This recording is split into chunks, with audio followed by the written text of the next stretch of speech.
Hey, what's going on, everyone? Well, as obvious, it's a Hangout stream in case if anyone wants to come in. We'll see, we'll see what happens on that. We'll see if anyone wants to come in. I did invite a person, but we'll have to see if it's going to show up. Mm.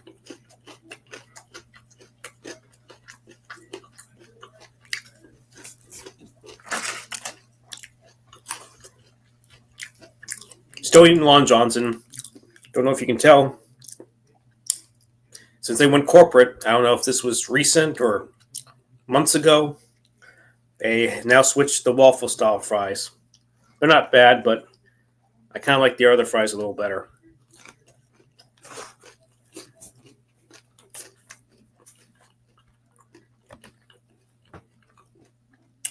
What's up, Daniel Berry?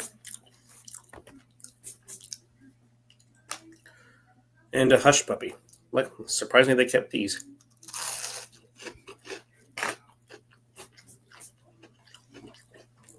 Mm.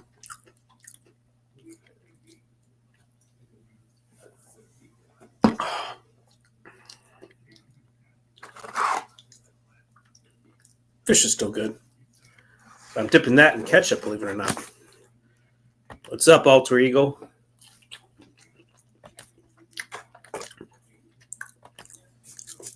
Hey, John. Sorry, I didn't catch your message, but I did see it, but I tried to catch it or see what you were doing on that stream, but I guess it didn't last very long. Because you are streaming from your phone, it's not going to be as effective. And Alter, you watched the new Wallace and Gromit movie. So how was it? Any good? If you want, John, you can feel free to come in. But if you can't, I get you. It'd be cool to have you on. Been a while since I've had you on my stream. I think the last time you had was on there was maybe sometime last year, I think.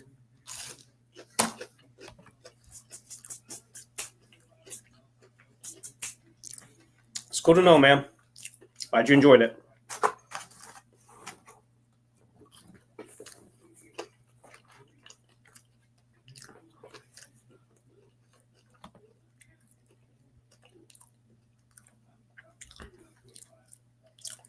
I haven't seen the appearance yet, so can't really comment on it.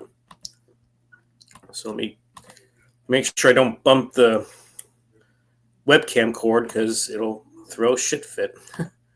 So yeah.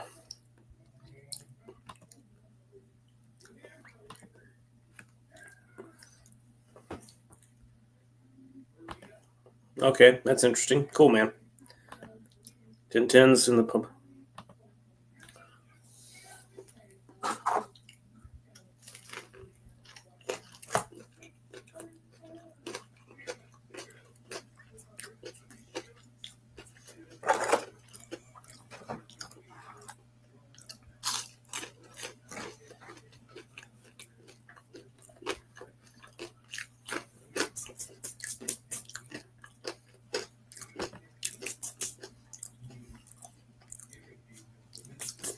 I don't really follow Popeye all that much, but if you do, that's great.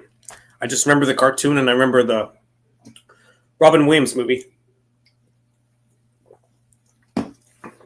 Maybe I should get that one. See if it's any good. Excuse me. Jeez.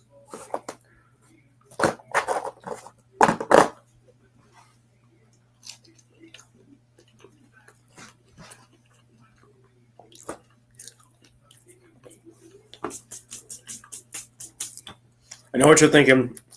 Lon John's ain't healthy. I get it.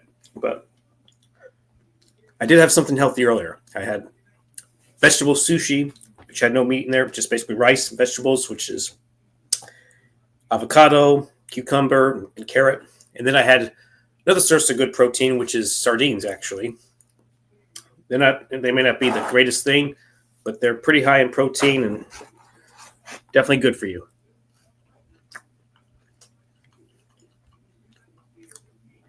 If you're wondering, this is a steak fry. Yeah, even though I asked for a fair amount of fries on here, I felt like Lon John's could have, delivered a little better on that area, but it is what it is.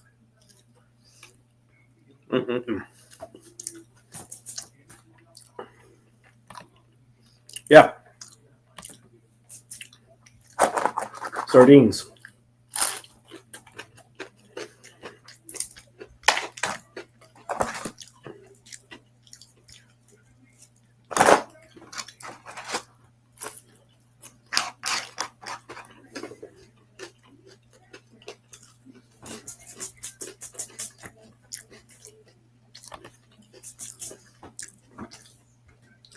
I guess they can call it Dr. Love, right? There you go. I just thought of the title. Dr. Love.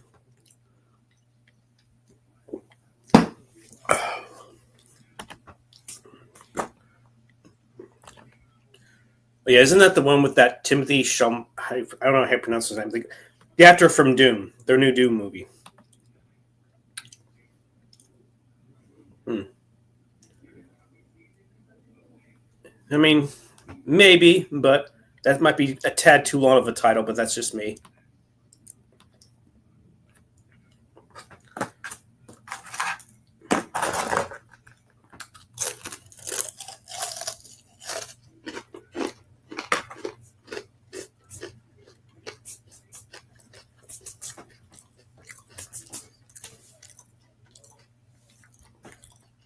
Oh, you can't, man.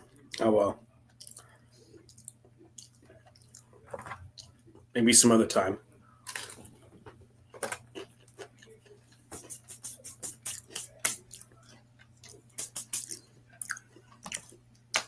But if I was going to do a live commentary, if you're able to, well, it depends. I guess it depends if you're able to join. I was going to try to do a Time Cop one if you thought that was more convenient for you, unless you still think the Street Fighter one might be better. But there was also Tango and Cash I wanted to consider. I don't know. I know they remade the Day the Earth Stood Still with Keanu Reeves in it. Let's be fair, it wasn't that good of a movie.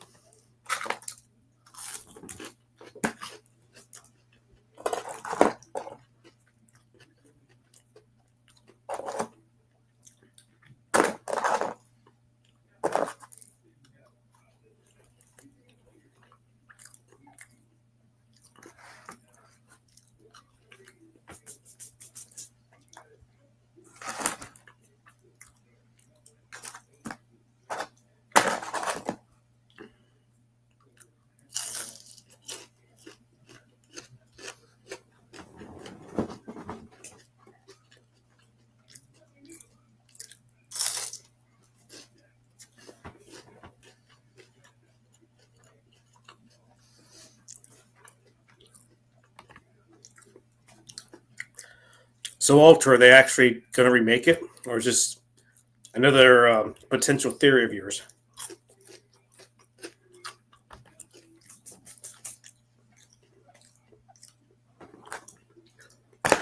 Hmm. There's a Robbie Williams. I must have either forgot about that one.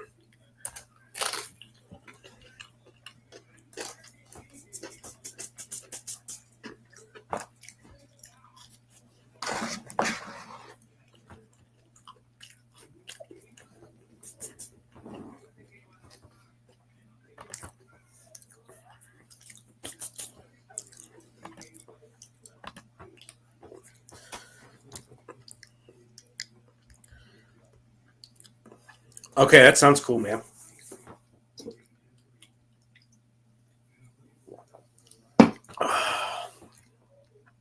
You also, if you're down for it, depending if it's still on there, we can possibly redo the Leviathan stream too, if you want.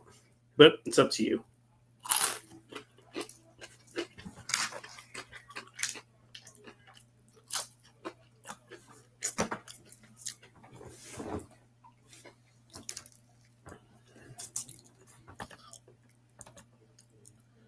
Right.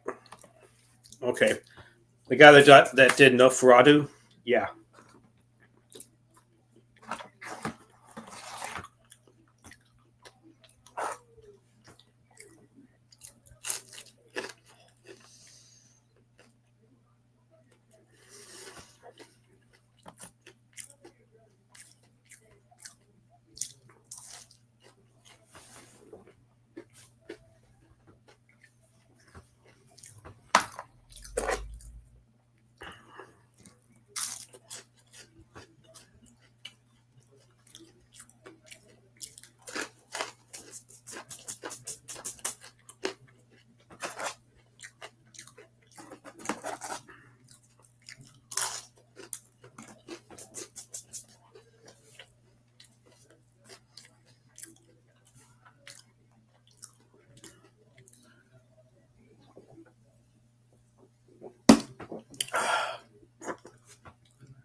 Excuse me.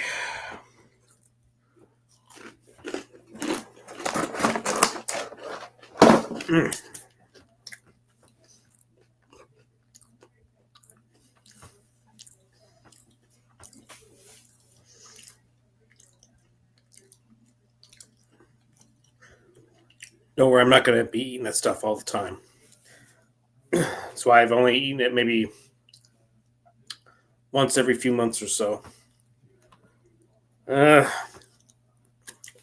Is Jennifer Connelly in it, or is this going to be an entirely new cast? Because she still has a career, so.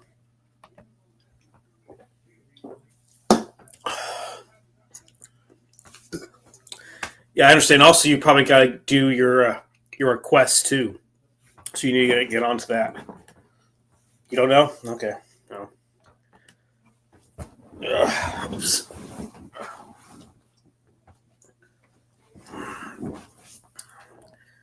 Hey, Ola, Greg, been a while, man. Excuse me, jeez. So there's also a reason why I don't drink. I'm gonna not drink a whole lot of soda in this coming year. Maybe if I guess if they pair very well, she'll definitely accept. That always seems to be a thing. Money, money, money.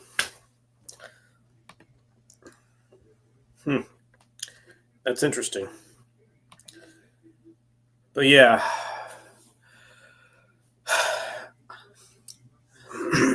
Excuse me.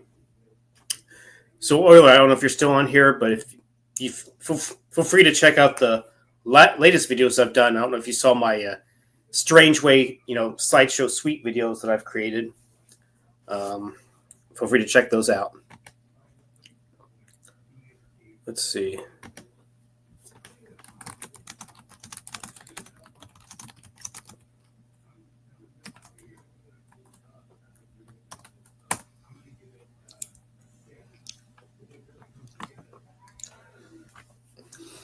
But so the Muppets are part of Disney, huh? Thought they were by someone else, but I guess I'm wrong. I haven't really paid much attention to the Muppets for a while, so.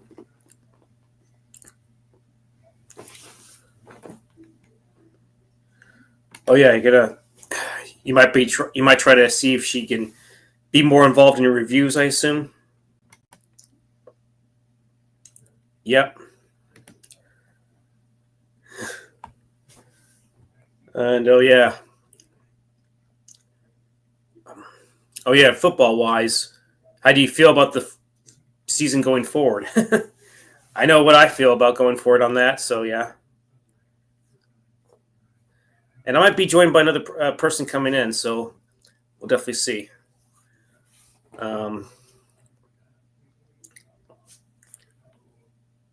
Tower of Tower of Terror, huh? Are they going to go Alien Romulus style in that movie? Just kidding. I actually didn't hate Alien Romulus. I thought it was an okay film, but I felt like it was maybe too fan servicey at times, and there were certain dialogue and lines I felt like that. I don't think they quite needed to be in there. Like, I get it, maybe they're definitely referencing the previous films like Aliens, and I think they were mostly from Aliens. I preferred the artificial life form myself, or whatever it was, artificial person myself, and then the get away from her, you bitch line definitely made it back. So, yeah. But what can I say?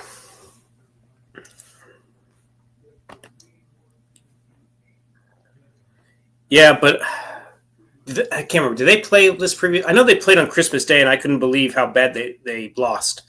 I mean, 2 points. I thought I was expecting more than that. I mean, as bad as we played, I think we still scored more than that at home. I know the Ravens are tough, but we managed to still score 25 with Dak, and he's not played well at all. And Cooper Rush, he does get the ball out, but he definitely has less than an arm than Dak. So, yeah. And he just lost badly to the Eagles. In fact, he's 0-3 against the Eagles. 0-3. 0-3. At least Dak can beat the Eagles. It's unbelievable. Should have won against the Bengals, but, it is what it is. Oh, thanks for stopping by, Alter. Take care, man.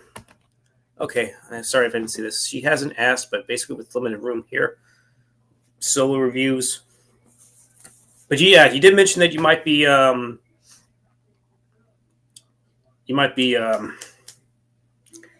getting a house, looking at getting a house in May, so that definitely should help out a lot. I'm sorry if I'm revealing. I'm not going to reveal where, but I don't mean to be too. Yeah, I do know that one of your wide receivers got hurt pretty badly, so. But you would think that they still had a decent wide receiving core, but on the road you only score 2 points. I mean, damn. But I don't follow the Texans all that much, but I don't mind rooting once in a while for them. So, but to lose that badly, what team did you last face? Was it the Ravens, or do you have one or two more games? I don't, like I said, I don't follow them all that much. But yeah, I finished that. Okay, let's see.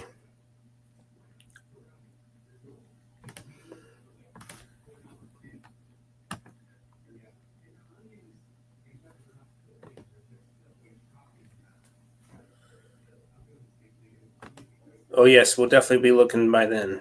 More room, bigger pad. It'd be. Well, yeah, it's got to be bigger, man. You gotta at least get several rooms. It doesn't have to be 2-story. Just whatever suits you, man. It's your call. Let's hope that you and her. I assume you both have pretty solid jobs. Hopefully, it won't be too much of a burden. I don't know if you're going to be buying, or are you going to be renting or buying. I don't know how the housing market's going to be. In the coming year, you'd hope it gets better, but you just don't know. It's real estate, and it's finances, man. So.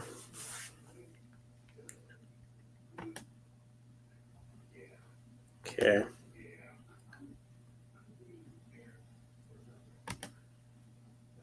I get it, but if I were a fan, I'd be like, how in the world do you only score 2 points? But it is what it is. If you made the playoffs, good. That's all that matters. We didn't, obviously. That's all I can say. I knew by Jerry not doing anything, we were not going to do anything at all. I mean, not the worst team, but because sadly we still beat the Giants. We still even beat the Giants with Cooper Rush.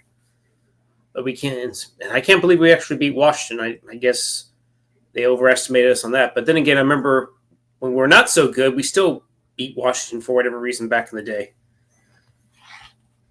But it is what it is. But there might be a few people coming in. I'm not sure if they are. I don't know if they're having trouble.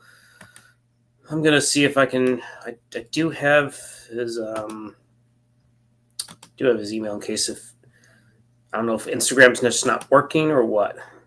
So we'll see. But I do have him.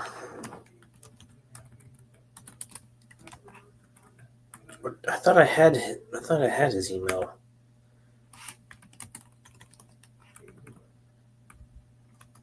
Or was it?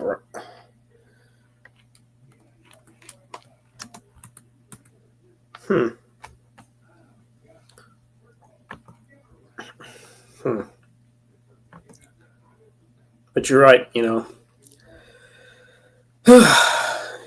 One team made the playoffs, one did not. And I was not going to be surprised if we didn't make it. So hopefully that means, Jerry's still going to be around and in charge, and we all know that where that's going to lead to. Nothing.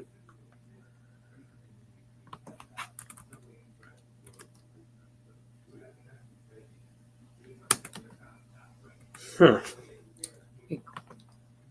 have too many. Gosh, darn it. No more composing messages right now. He won the division with 3 games to go.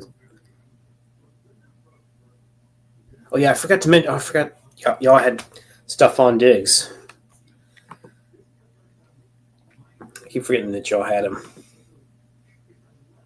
Would you like to have our other Diggs? Maybe having those brothers on your team might propel your team going forward. I mean, at least Diggs is in his late 20s, so maybe he needed a little more recovery time from that ACL injury. So, yeah, let me go with a sent. I could have swore that I sent something to him before. Okay, that's his email. Okay, I'm gonna see if he responds there. Maybe Instagram's just let me see what. Okay, Alex, I don't know if you're watching, but I sent you another link on Gmail, so I don't care if we score 0 points tomorrow. It doesn't matter. What's y'all's record right now? Was it? Did you finally get a 10th win, or is it still 9 and something? Because I don't even remember. Come on.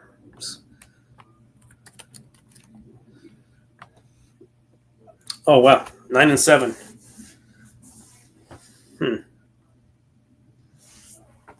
How's CJ Stroud doing?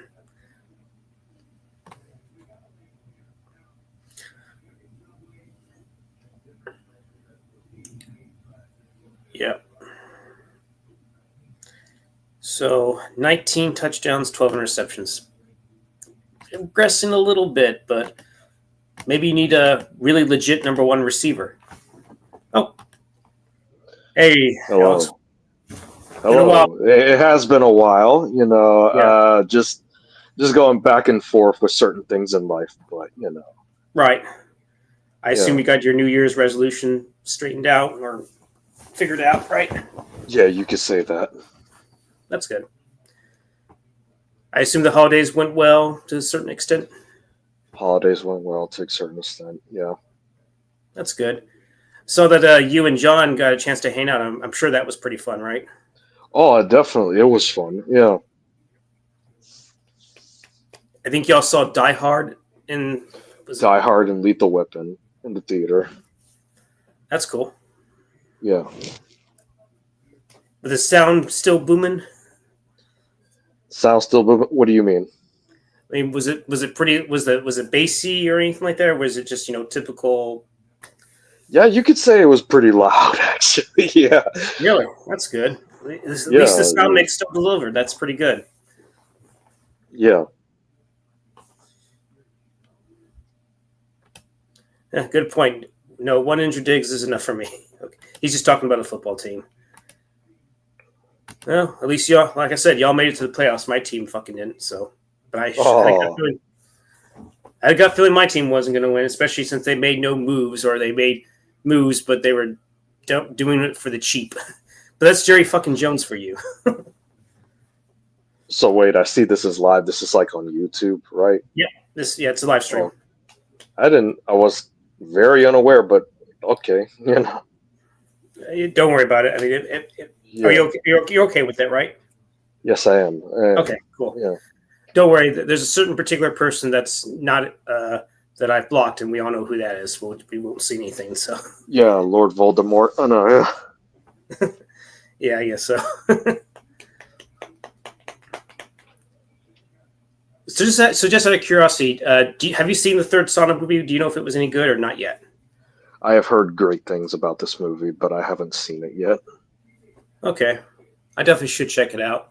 I know that Wicked's doing well, but I had no interest in seeing that. Did you have any interest in seeing Wicked? No, not at all. Not at all.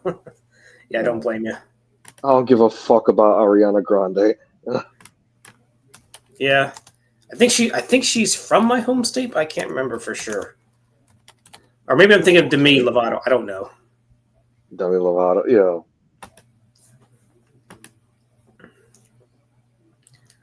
Yeah, last week it was actually Sonic the Hedgehog was still number 1. Yeah, and then it was Mufasa, but I think that had been out for a while too. So, and did we really need a prequel with Mufasa? Do you think we needed it? No, no, not at all. I mean, for fuck's sake, the remake of The Lion King wasn't even that great to begin with. I haven't seen that. We had Lion King, we had the second one, then we had Lion King 1.5. I mean, did we need another one?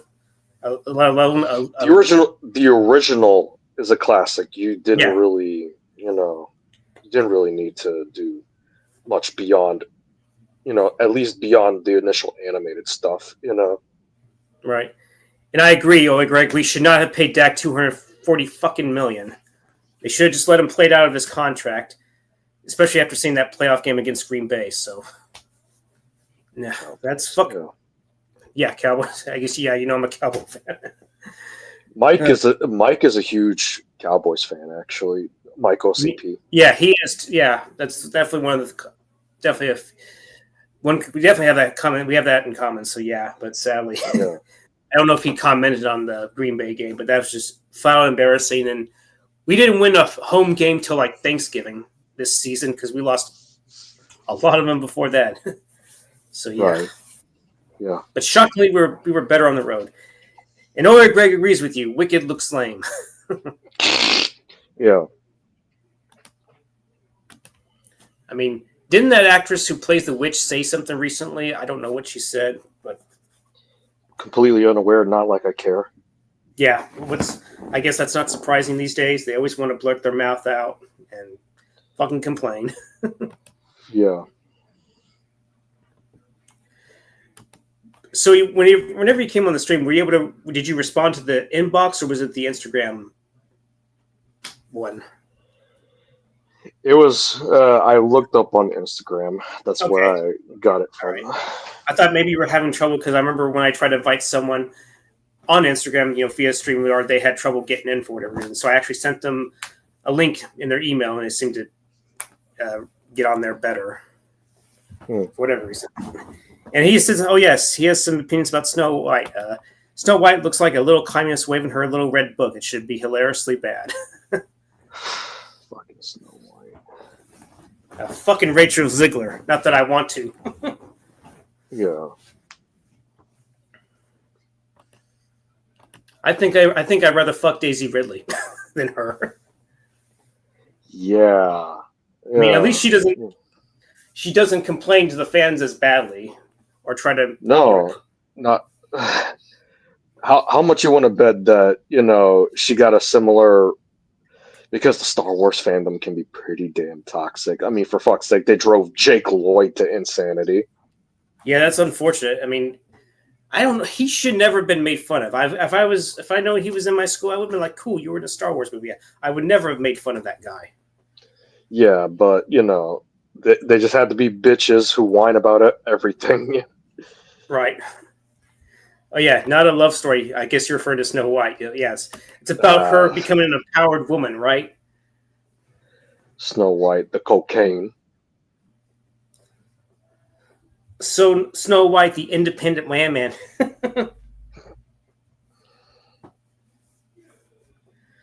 But yeah, I definitely have no interest in seeing that movie. Hopefully it flops, and hopefully Disney falls flat on its fucking face. Oh, it's a guaranteed flop. Yeah, even though they did get the dwarfs, but it would have been much worse if they were the not so dwarfs, I guess you could say. Blame Peter Dinklage, apparently. Yeah, he was bitching and moaning about that. Yeah, congratulations! You made the movie even worse. Yeah, but I did tell. I mean, but speaking of movies, I did mention to John I would be interested in doing a commentary. I mentioned we could do a commentary. I mentioned Time Cop, but also threw in Street Fighter as a possibility. Yeah, double feature of Van Damme from '94. Yeah, I wish we could have done it. I could have done it last year because it would have been perfect. Because 94, 30 years later. Yeah, that definitely would have been the perfect opportunity, but better late than never, I guess. Yeah, I don't know if you were going to be available or not during that late period. Maybe you had stuff going on too. So yeah, I did have stuff going on at the time, but thankfully, I'm in a better mood now. So that's good. Yeah, and that schedule is definitely not cluttered now. So That's good. I mean, the first part of your name, Ryu, definitely was from Street Fighter, right? Oh, definitely, yes. Yeah. But do you think there could be a possible crossover with Ryu and Liu Kang if it was ever possible? If Mortal Kombat versus Street Fighter was ever to happen, sure, Right. yes, yeah. But the two games are very distinct from each other, so Mm-hmm. they're arguably the biggest fighting games of all time. But if you pay close attention to them, if you dig deep into both of them, they can be like a night and day difference. Yeah. But before I did this, I did a physical media live stream. I'm going to have to do some edits because I may have accidentally showed my address by accident. So I'm not going to do that again. But luckily, I put it on private, but it was like really quick. Good. And not a whole lot of people were watching anyway. John was on this stream earlier. He mentioned he might be up for doing something either a commentary or maybe just a hangout, like because the place where he's at. He doesn't seem like there's a whole lot of room there. So, but he said he's going to be looking at. Go ahead. Looking at what? Looking at what? Sometime in May, he mentioned to me he's going to be looking at a house. I think I don't know if they're going to be renting or buying. So. Okay. Especially now with the market these days, you hope it's going to go down in terms of price, but it's real estate, so. Yeah, it's better to be part of a niche market than to be, overly famous sometimes, Interesting. Like it's like, doesn't want competition for roles. I bet you if you threw money at his face, he might actually do it. He'd be like, "Oh, I changed my mind. I believe dwarfism is something to be empowered by." Yeah. Dwarfism. Yeah. But yeah, I finally completed. I've shown all the other films before, but I now completed all my Star Trek 4K releases. That is great. So for whatever. Oh shit! Damn it. Okay, can you hear me? Okay. Yes, I can. Okay, I didn't know if that affected anything. But yeah, Wrath of Khan. My dad got that for me on my birthday, and then for whatever reason, I did not get a slipcover on Search for Spock for whatever reason. That's weird. Yeah, where did you get them from again? Well, this one my dad got on Amazon. Okay. Yeah, I think what is it? Amazon can be pretty inconsistent sometimes with how they ship stuff, because here's the thing. When I was getting the 4Ks for some of the Batman movies, Batman Forever came with a slipcover, but Batman '89 did not. But it was a big gap between my purchases of both movies. But still, So which one had the slipcover? You said, was it Forever? You said Batman Forever, yeah. And the original one did not. That is weird. Yeah, and it was Amazon. Both purchases were on Amazon. They were both sold by Amazon. Well, the Wrath of Khan was actually on Amazon. This one was actually on eBay. It was through a very well-known seller. And sometimes you'll see 20% off if you get 2 or more Blu-rays or 4Ks, which is what I did. I got 20% off this 4K. But strangely enough, Star Trek 4, which I got at Amazon, had a slipcover. And so did Star Trek 6. I think even Star Trek 5, had a slipcover too. It's probably buried. Okay. Yeah, it definitely had a slipcover. That's weird. How come 3 didn't have one? I have no idea. Then I got the Next Generation 4 movies on 4K. Interesting. Cool. And I got 20% off this as well too. So I paid under $50 for 4 of these movies. That's not bad. Especially when Amazon wants, like, with tax, you're probably taking like $70.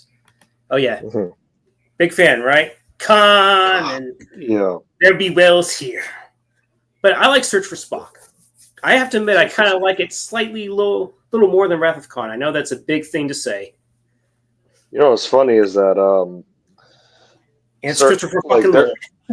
It's Christopher Lloyd, and also I kind of noticed with the Star Trek movies that sometimes people like to say there's a Star Trek movie curse or a movie pattern Yeah, they where say the even num the yeah, even the number even ones are the number. better, Yes. and then the odd ones are not as good. Yeah. Search for Spock is probably the better received of the odd numbered ones, if we have to be perfectly honest. Yeah, it actually came out the year I was born, so I got to give it that. That can help, you know.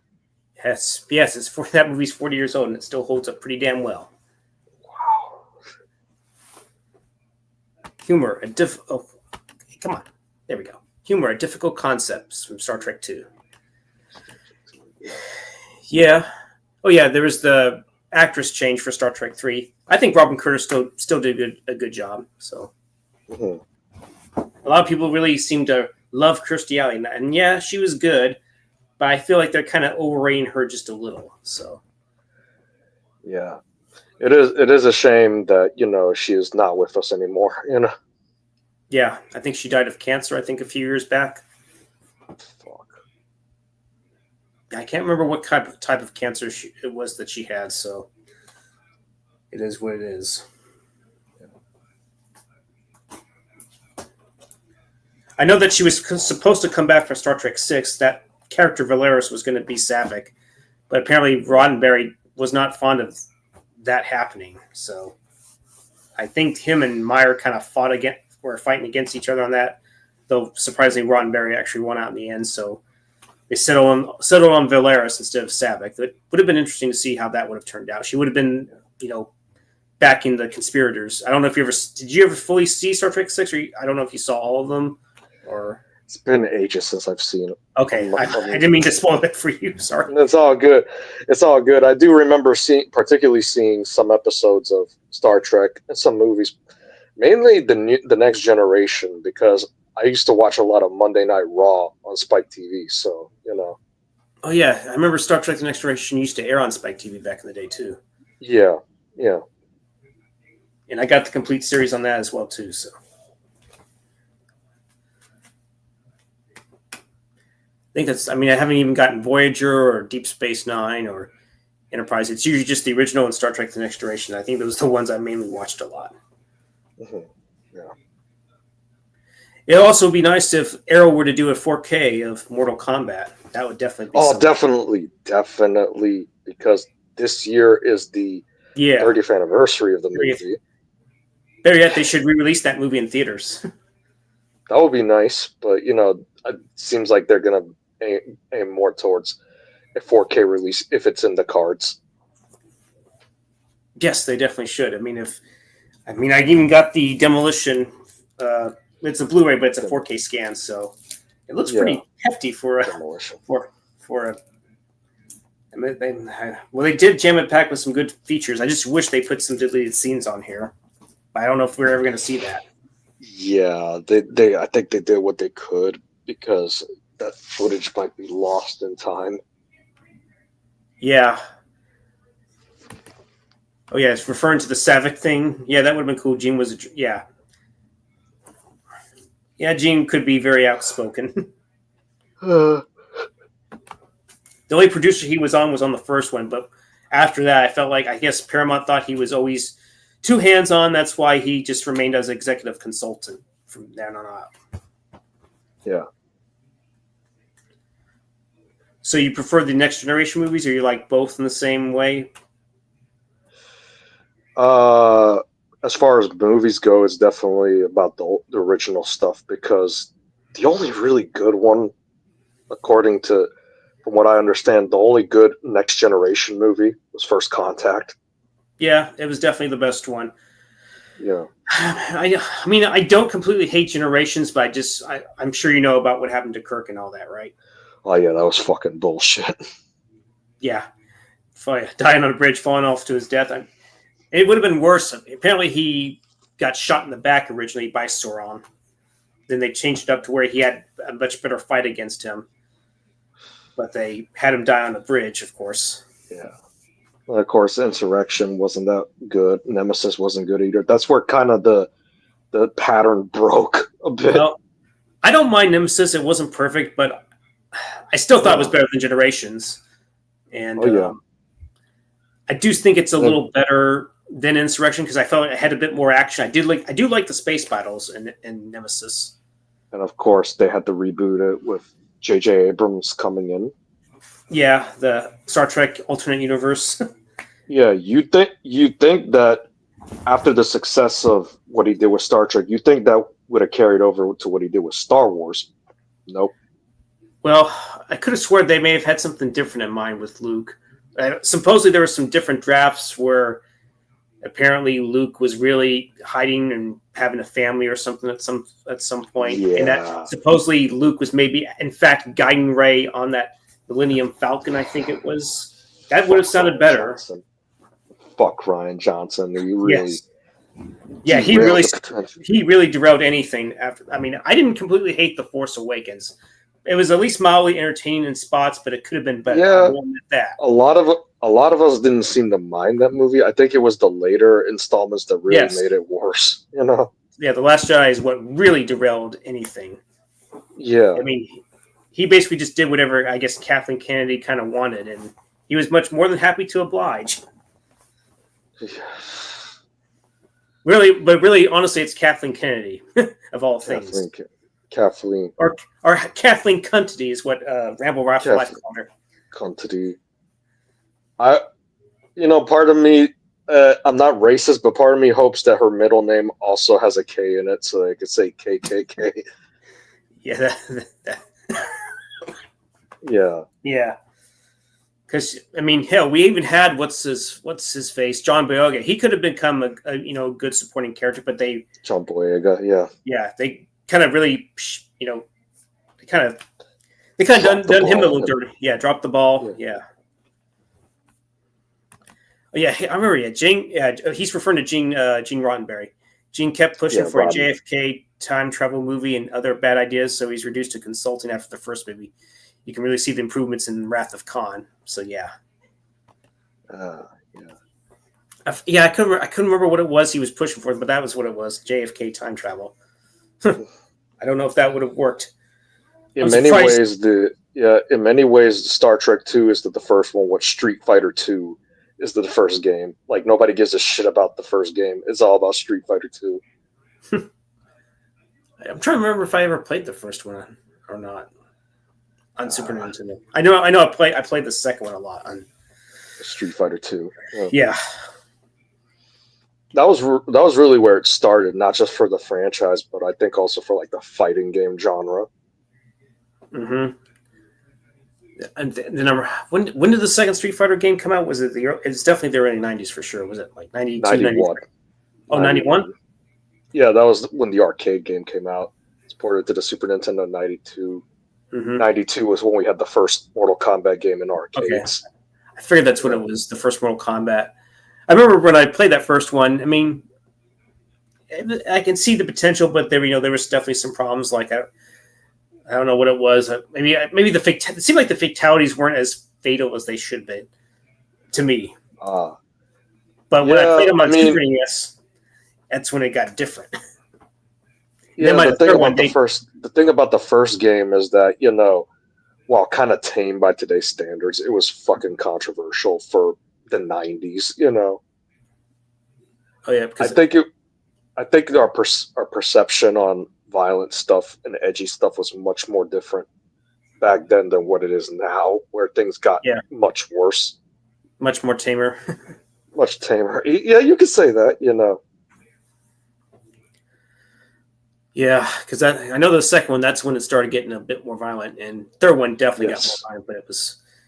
Yeah, I'm trying to remember what my favorite fatality was.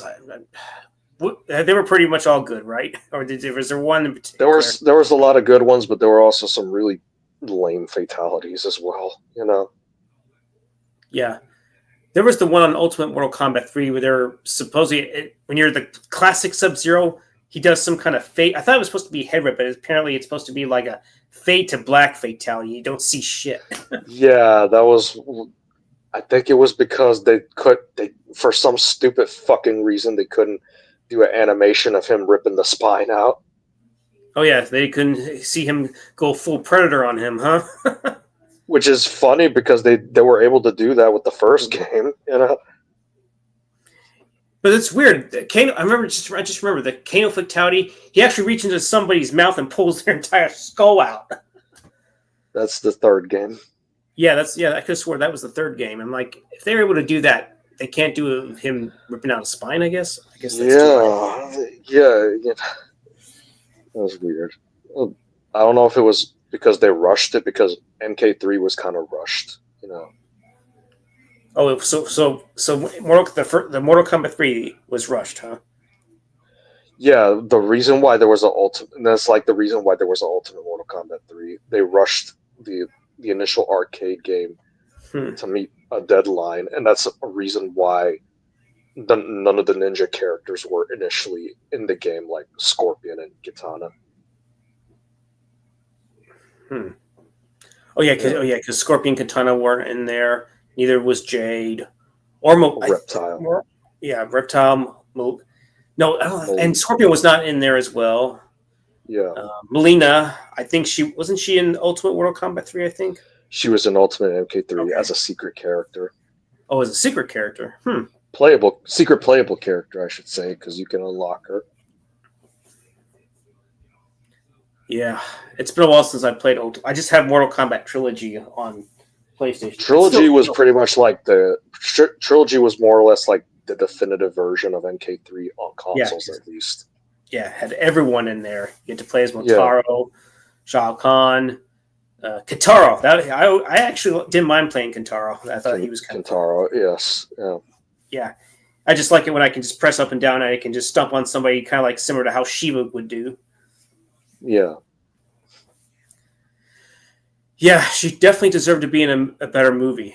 But sadly, she won't be in the second one, I assume, right? A lot of characters definitely deserve to be in a better movie. If I have to be brutally honest, like I know that you weren't exactly a fan. I know when we did the live commentary of the recent Mortal Kombat movie, I understand you're not the biggest fan of it, but at least you got to see Cabal do something. Because I remember when they killed him off on screen in Mortal Kombat Annihilation, that was really fucking stupid. That was stupid. It was just, let's mention this character, but we're not going to show him, you know. Yeah, just have a throwaway line where we're going to kill him off, and same with Stryker as well. He has yet to be even in the movie. I mean, was Stryker? Did you ever like Stryker as a character? I guess, or playing as him? The thing about Stryker is that he was always kind of lame compared to some of the other characters. He was just a cop, you know. He could be badass at times, especially in like later games, but you know, he never really stood out compared to some of the other more iconic characters in the series. Yeah. Yeah. It's very ironic because, you know, he's a cop, but, you know, like the thing about, how do I say this? He might seem, you know, like at least with Johnny Cage, at least he's a more iconic character. At least he has a better personality. He doesn't stick out like a sore thumb. Like, he kind of sticks out, but not to the same detriment as like Stryker, you know. Yeah, like at least Johnny Cage has charisma. At least Johnny Cage has charisma. At least, you know, he has the martial arts roots because, you know, him being based on Jean-Claude Van Damme. Yeah.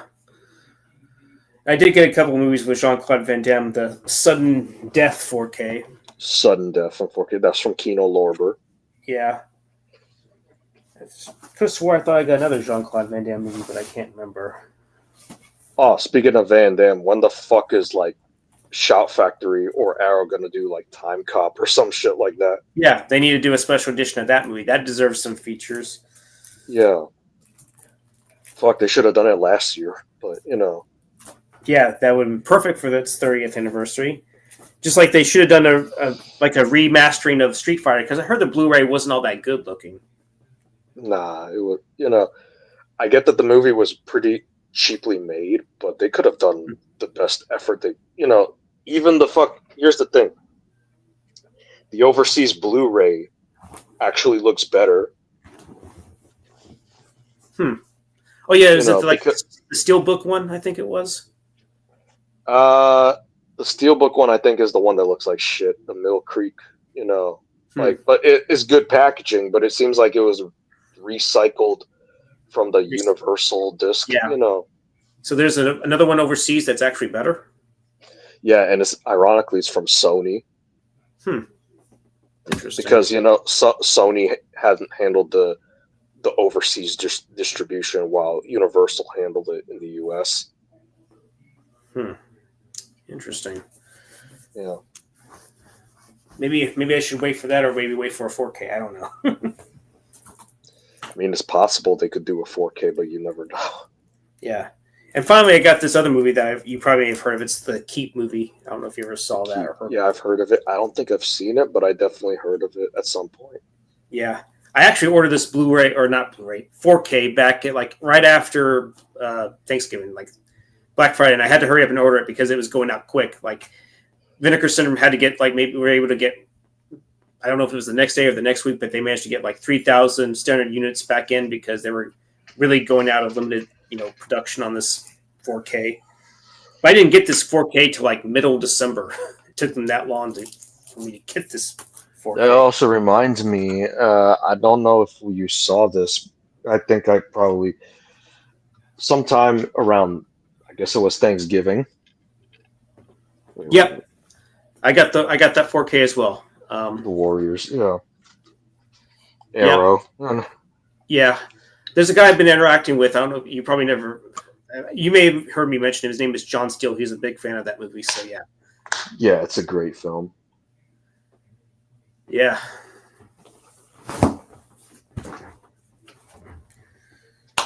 But yeah, I kept thinking I bought another. Oh yeah, I was thinking about buying another Van Damme movie. That's what it was. I was maybe going to buy Double Impact, but I was going to buy the '88 Films one. The '88 film, not the MVD one. Yeah, wasn't there some kind of mess up on that version, or am I thinking of something else? Nah, I think you're thinking of the Blu-ray for Lionheart. Lionheart. Okay, so that's the one. Yeah, which was before they released Double Impact. Yeah. So what was wrong with Double Impact's Blu-ray? Is it? I noticed it's too expensive now, but was there something wrong with it? The MVD. I don't know the details about that. I need to look up into it. But about the Lionheart Blu-ray, from what I understand, there were initially sound issues with the disc. So much so that they decided to send off replacement discs. Yeah. I'm trying to remember if I know about some recent Van Damme movie. He had another film in 1990. I'm trying to remember what that was. 1990, Death Warrant. That's probably what it was, I think, Death Warrant. I think I don't know if I ever showed this, but I finally got the Hitcher on 4K. Hitcher on 4K. I got this pretty cheap. I only paid I think it was 19 something for this instead of paying. I think I saved a bit of money on this, surprisingly enough. Got lucky on that. And yeah, got Turbulence. Turbulence, yeah.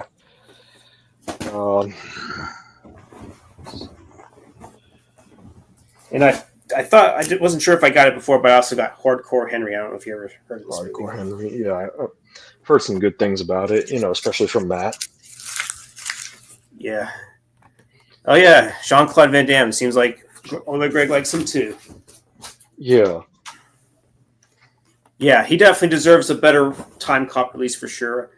I don't even know if it's even on Blu-ray. If it is, it's probably just, bare bones, I would imagine. It is on Blu-ray, but hold up. Oh yeah.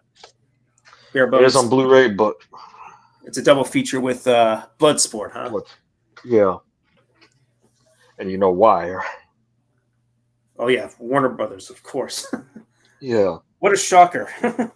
Which is weird because, okay, it was because the production company that produced Time Cop, initially they did move. Yeah, Universal distributed it. Largo Entertainment produced it, but Largo went out of business, and I think, Intermedia owned the film library of Largo, and I think they eventually transferred to Warner Brothers. I don't know. Hmm. Interesting. I know that Yeah. one of Albert Pyun's films, was it Adrenaline, Fear the Rush? That was originally distributed by Largo Entertainment as well at some point, I think. Adrenaline Fear the Rush with Christopher Lambert. Yeah, Natasha Henstridge, yes. Yes, Natasha Henstridge, yeah. And also John Steele also recommended another movie, The Dungeon Master. I don't know if you ever heard of it. It has Richard Mole from Night Court in it. The title might have been familiar, but I don't think I've ever seen that film. Yeah. Then again, I've seen there are a lot of fantasy films from the 80s that I haven't really seen yet, you know. Right. And I figured that since it was cheap, it was actually cheaper than eBay. Surprisingly, this was on Amazon. I got the Mission Impossible Dead Reckoning. So, did you ever see that one yet? No, I haven't. I assume you've seen the one with Henry Cavill in it, Fallout one. I think I saw that one in an airplane while coming back. I don't know. Really? Yeah. Well, hopefully, it kept you entertained on the plane. Yeah. Maybe that's where they should just do Speed 3 on a plane. Maybe. Who knows? But I don't know if I want them to do it. But Well, if Keanu's down for it, I'm sure it'll be an improvement compared to 2. Yeah, about that. Keanu also said that he might not do another John Wick because his condition. He had like his knee problem. Oh, he had a knee problem? I don't know if necessarily a knee problem or if it's just his old age. That his age is getting in. He's getting close to 60 or getting pretty close to it. Yeah. Yeah, I even got John Wick 4. Yeah. Figured I at least. Sometimes I purchase older, more out of print stuff on eBay, and eventually got. Oh yeah, is that the DVD? I assume. Yes, of Nightmare on Elm Street. Yeah. Nice. I think I got them all on Blu-ray, so I know that, and I know the first one. I know the first one got a 4K recently. First one got a 4K. They're eventually coming out with a whole set of the movies on 4K. So people wisely avoided buying it standalone so that they could get the whole collection. Right.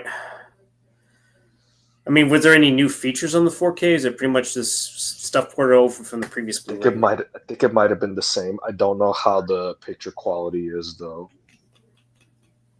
Yeah, I heard it was good. I could have also swore I heard the Terminator 4K was also good, even if it wasn't perfect. But now I've heard rumors that it wasn't. Might have been for Nightmare. It might have been good, but not great.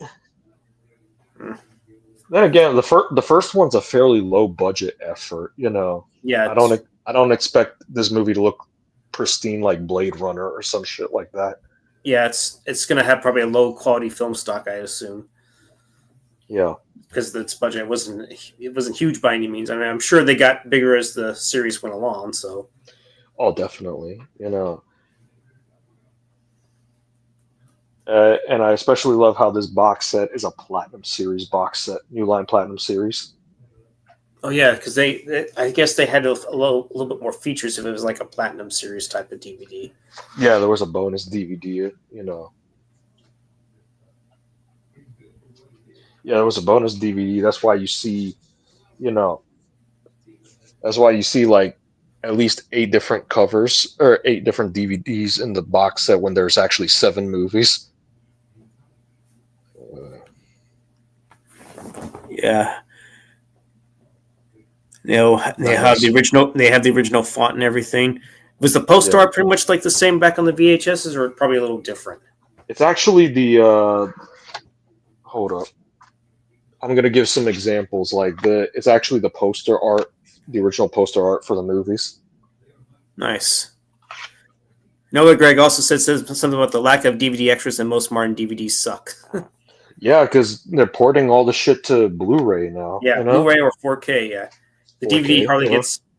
That's why I stuck with Blu-ray, of course, because it's got the better. Yeah, because Blu-ray's like more in 4K is more. They're more or less the premier home video formats. Yeah, it's all about the video format. Yeah, DVD used to be on top, but then I think as Blu-ray started to get better, that's when it's like they started to jump ship. Yeah, as long as it wasn't DNR to death, like the Predator or the Moontrap Blu-ray, that should get a new release because I heard that one was the worst looking movie of them all, at least in terms of HD. New Line Platinum series. I still think this should have been New Line Yeah, Platinum. that should have gotten. I'm shocked that didn't get a New Line Platinum series. At least the first one. You would think. Yeah, the fact first that it did so well should have got. Yeah, same with Ninja Turtles. Yeah, that too. I bet you it would have sold out within the week or so, maybe even 2 weeks. Yeah, it definitely would have been a must-own for fans. And I do own the Blu-ray. I own it as part of a set with Annihilation, Mortal Kombat Legacy, and Spawn. Yeah, that didn't get us. Well, I mean, I can. It did get a good amount of features on the DVD. I still have the. I think I still have the DVD somewhere. It's probably. I have it too, actually. I'm shocked they didn't include both cuts of the movie. Yeah, that's new. It says New Line Platinum series. So yeah. Yeah. Ironic, considering this was like a modest hit. Yeah. At best. Yeah. I mean, it still made money, and there were talks of a sequel, but that never happened, of course. Yeah. Speaking of which, Todd McFarlane keeps saying, "I'm going to do a Spawn movie. I'm going to do another Spawn movie," even after the first one came out. Where the fuck is it at, Todd? Where is your Spawn movie? I'm not sure if it's because he wants creative control over the movie, or I don't know, but. I guess it could be that. I'm not sure. I was thinking if you're ever down, I did bring this up to John. Maybe we can redo the Leviathan stream if you're down for that. I get it. I get why. Yeah, and actually, if I'm not mistaken, it still actually might be on Tubi. If believe it or not, it actually got there on Tubi. I have to. Interesting. So for free, right? Yep.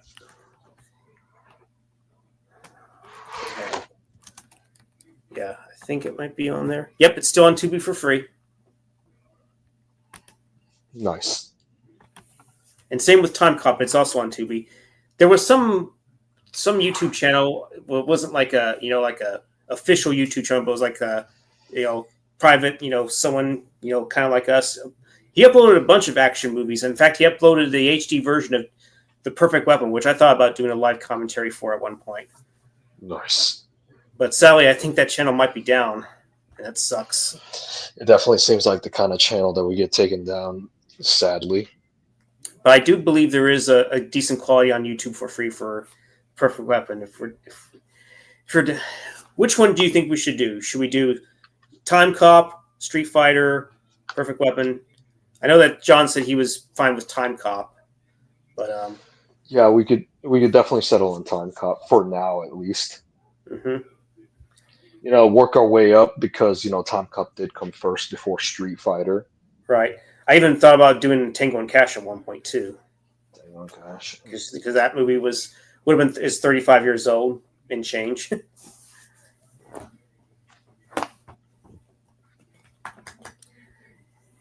But also on my channel, I've uploaded some. I don't know if you saw them, but I uploaded some Strange Way. I uploaded some musical stuff actually. It's a band they kind of fell under the radar. They're a band called Strange Ways. I actually managed to put some songs together, do a little slideshow of it. It's about like the first one's like around 20 something minutes, and then the next one is almost 26 minutes, and the other one's definitely over 26 minutes at that point. I didn't include all the songs, but I just included the ones that I thought were pretty damn good. You may feel the same, you may not, but yeah, it's a Strange Ways slideshow suite. Combination of a good amount of songs that I liked. The second one almost has 700 views on it. So yeah, that's nice. They seem to really like that second album the best. But before then, I actually uploaded some clips from the Narrow Margin movie. I don't know if you've ever seen that. Yeah. I don't know if you've seen me hold this 4K actually. I think I might have. I think when we were talking about The Crow, I can't remember if you showed that on our live commentary. You might Nah, have. I'm because not sure. I got the 4K after the commentary, I Oh, you think. did. Yeah. Wasn't there like maybe one brand new feature? Or was it pretty much all the same like the previous Blu-ray? Eh, there's actually there actually is two new features in this. There's Shadows and Pain designing the Crow and Sideshow Collectibles an interview with Edward R. Pressman. The interview is basically there was a collectible statue of Brandon Lee as the Crow that they were promoting. Hmm. And I think Yeah. this was before taken before Ed Pressman died, sadly. Oh, the producers died. Yeah, that's what I Damn. understand. Yeah. When did he die? I'm just curious. I forgot when, but I learned from Fabio that he died. Damn. Yeah. I actually saw some of Fabio's rants on the Resident Evil movies, and I actually don't mind at least a few of them. The first one was okay. It's just that the shit got worse and worse. Yeah, I mean, I get And a it's not continuity with really yeah, and it's not really, like super faithful to the games. right. I guess you can technically say it kind of went woke in a way too, but at least it was kind of fun. Not even woke. It's the shit just got even progressively Yeah, worse. the plots got a little out there, and Yeah, and they kept butchering the shit out of characters left and right. right. I feel like the fifth one they really got, especially this final chapter, just the fact I don't know what it was. Just was it the editing or just the cinematography? It was just I couldn't see Final shit in chapter. that movie for. It was Yeah, like the very final shaky. chapter. Yeah, it Very seemed like shaky. just it seemed like to me And, Paul and Anderson didn't give a shit anymore. yeah, it's like compare this to Mortal Kombat is like a far cry. Yeah, and Mortal Kombat only had a $20 million budget, and then the final chapter Mortal had Com- like what 40 million. yeah, 40 million budget, and also initially because it was his first big film, Anderson was kind of inexperienced when doing Mortal Kombat. Yeah, he only did that movie Shopping, I believe.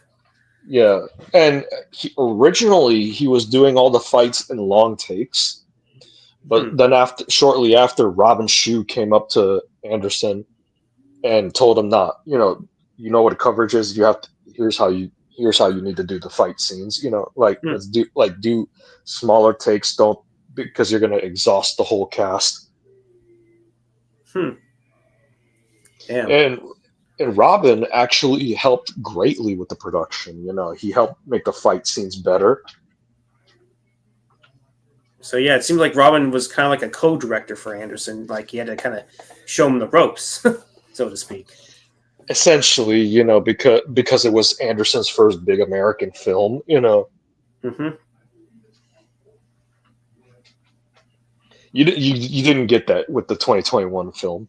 Like you could have at least had Louis Tan step in, help the director, but that didn't happen. Yeah, I don't know if he has. I don't know how good his film knowledge is, or fights.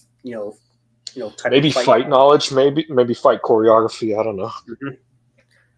Yeah, if I'm not mistaken, isn't Louis Tan? I think he's in the Cobra Kai series. If I'm not mistaken, He is in the Cobra Kai series. Yeah. was he? Do you know if he was any good? I don't know how far you're on into the Cobra Kai. Oh, I haven't caught up with in a long time. Isaiah is especially the nut for Cobra Kai. He's always, Right, telling us we got to watch this, we got to watch it. right. But But did you see but the new Legends trailer? the new Karate Kid Karate Kid. Legends. Oh, Yeah, I saw it. We'll wait and see. yeah. But I'm trying to figure out is it part of that universe or is it going to be like a separate universe or does it take time or take place after that?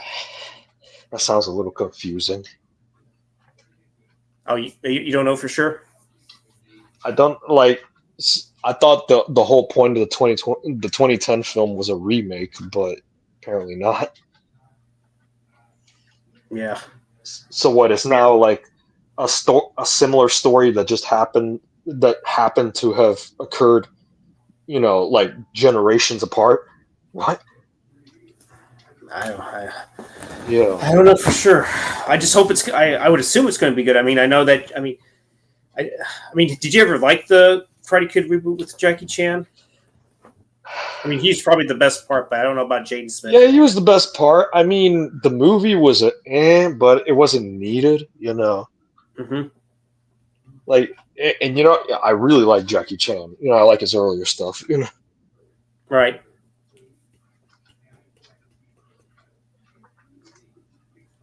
Yeah, but he hasn't been in much stuff lately, or at least as far as Yeah, theatrical I think, wise. yeah, more theatrical wise, I think, because he's much older now. Mm-hmm.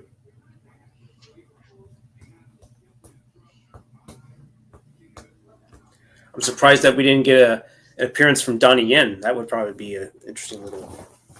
He could come in the Karate Kid franchise as some kind of character, whether it be a hero or a villain. Yeah, Donnie Yen, or God, who was another one? Maybe Jet Li. I don't know. Yeah, but didn't Jet Li? Isn't Retire. he? I don't know if he's retired or I know he's pretty old. I know that didn't he lose a good part of his hair or something because of how old he is? I think so. I don't know. Yeah. Yeah, he's been through a lot. I think I don't know if he's been injured a lot or whatnot, so that could have been a reason. Yeah, I think it had something to do with his heart, but thankfully he's doing better. But I know that John Woo had some like a year or two ago. He had some kind of stroke or something, but thankfully he recovered from it and that he was able to direct that. Was it Silent Night? I think it was called. Silent Night. Yeah. Yeah. Silent Night. I should know. I saw it, but I couldn't quite remember what it was called. Yeah. It was a fairly okay film for what it was. Yeah, but not on the level of his classics. Right. Now his remake of The Killer, on the other hand, I heard sucked. Really? Damn. His remake of The Killer, a remake of his own fucking movie from Hong Kong. Mm. Which begs the question, why? So he was involved? He was involved. He was the director. Hmm. It was a Peacock original, I think. And, I saw the trailer. You could tell it was a Peacock original. It looked like a fucking TV production. Damn. And what was this, like several years ago? A few years ago, yeah. Okay, so it was definitely before Silent Night? Yeah, okay. No, I think it was after Silent Night. It was? Damn. Yeah. Yeah. So that's kind of a downgrade. Yeah. Yeah, he should have got hired on an Expendables film. That would have definitely ended the movie on a better note. It definitely would have been better, but yeah. I mean, didn't even John Woo offer to even direct one? I think it was. I think it was. I think it might have been the second movie. I think it may have been after the second movie or something. I think that I could swear that's what Matt was talking about back when he was talking about the third one. How much he liked the movie. Nah, the Expendables films are a franchise that got progressively worse and worse. Yeah. I mean, I don't mind the third film for Mel Gibson. He was probably the best actor in the bunch. Yeah, especially when compared to fucking Ronda Rousey. Oh, yeah. And, yeah, it was another earlier debut for Glenn Powell. Glenn Powell, he moved on to bigger and better stuff. Yeah. In fact, I don't excuse me. I don't know if it was the same time, but I saw Glenn Powell was in a few episodes of NCIS. That's a show that my mom watches a lot. And of course, he was in Top Gun Maverick, and he was in that rom-com Anyone But You. Anyone But You was, drives Wild Man Beyond Crazy. So yeah. Yeah, and he was in Twisters as well. Did you see Twisters yet? No, not yet. I heard good things, but I don't know how it will compare to the first one. He's getting a lot of roles. Makes you wonder why didn't they get him to be Johnny Cage in Mortal Kombat 2? Oh yeah, you're definitely sticking by. He could have been better than Carl Urban. Even though Carl Urban is a good actor, he may not. Carl Urban is great, but he does, like, casting him at this point in the series probably seems a bit off. Yeah. Who do you think Carlin should have been? Oh, yeah, he should have been Kano, I think, in your opinion, right? Yeah, he should have been Kano, but to be completely fair, the guy that they got for Kano in 2021, He was he really he was pretty good. the show stealer. Yeah. He's supposed to be coming back as Kano, right? He's coming back. Yes. So apparently he gets resurrected. Does this mean that he's gonna officially have the? Well, he officially kind of had that little eye thing, but is he going to be bald this time? Is he going to have the red costume on or whatever, red or black costume? No, no idea. But that would be nice if they incorporated more of the costume choices from the games. Yeah. Like give Kano the MK3 look. Give Liu Kang the track pants with the headband. Yeah, with the red headband. Yeah. Yeah. The bracers too that he has, the wristbands. Mm-hmm. Don't kill him off like you did Johnny Cage. Yeah. Because that's the rumor I heard, that apparently Liu Kang is killed off, but he comes back or something later. Yeah, it's like really weird. But I heard that Cole dies in the rumored cut as well. Cole dies, and who knows if he's going to become the new Scorpion or not? That was the original intent. Originally, they wanted Cole to be the new Scorpion. How would you have felt about that? Initially, a lot of fans who found out about it didn't like the idea. But the ironic part is what they did with Cole wasn't much better. Yeah, he was like a piece of white bread, right? Not just a piece of white bread, but his powers being literal plot armor. Oh yes, plot armor. Yeah, of course. But of course, the best thing was definitely the Scorpion Sub-Zero. They probably should have focused more on that, for sure. Yeah. Yeah, it's ultimately what these kids say today, mid. Mm-hmm. Not great, not horrible. It's just the foundation of doing a better Mortal Kombat movie is there. I just don't know or even think they're even gonna try. Yeah, it just seems like pure laziness. It's like they want to do things their way, not respect the lore so much, Yeah, and not only is the '95 movie better, but also the animated Mortal Kombat movie Scorpion's Revenge. Did you ever like the TV series for a bit? I think it only lasted a season. I think. What, Mortal Kombat Conquest? I don't know if it was called Conquest. I just know Luke Perry voiced some. Oh, yeah, that one's Defenders of the Realm. Defenders of the Realm. That's what it was called. Yeah, Conquest was the live action one. Yeah, I think was that like 97, 1998. I think it was 98. It was shortly after Annihilation. Yeah, I think it only lasted a season. I think, right? Yeah. Do you think it deserved another? Go ahead. Did it deserve another season? Maybe. That was the original idea, but due to low budget and low ratings, it got canceled. Low ratings, huh? Yeah. I'm curious. Have you seen the Scorpion's Revenge movie? I don't think I have. No. Out of the Legends animated films, is definitely like the better one, I must say. It's focused on Scorpion, but it's also about the tournament. He goes into the tournament wanting revenge on Sub-Zero, but the rest of the ensemble, like Liu Kang, Sonya, Johnny Cage, is there. It's a very interesting approach. Normally this kind of story revolves around Liu Kang, but for this particular effort, they decided to go with Scorpion as the main focus, probably because he's the poster boy of the whole series. But it's about the tournament, which the 2021 movie missed out on, because it was setting it up for the sequel. Is it going to be more tournament based, or is it going to be pretty much like the same thing how that first one went? From what I've heard, it actually is going to be the tournament. Because Shao Kahn, I know, is going to be in there as well. Yeah, Shao Kahn is going to be in there. But Scorpion's Revenge was about the tournament. It has plenty of fucking gore in it. It's animated, but it's done in a way that's very satisfying, very Mhm. plentiful.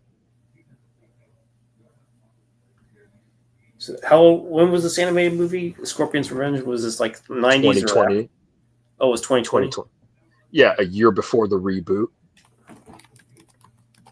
So already there was a good example of how to potentially reboot Mortal Kombat before we got the actual fucking reboot. Right. It could have followed on the Scorpion's Revenge type of storyline, huh? Yeah.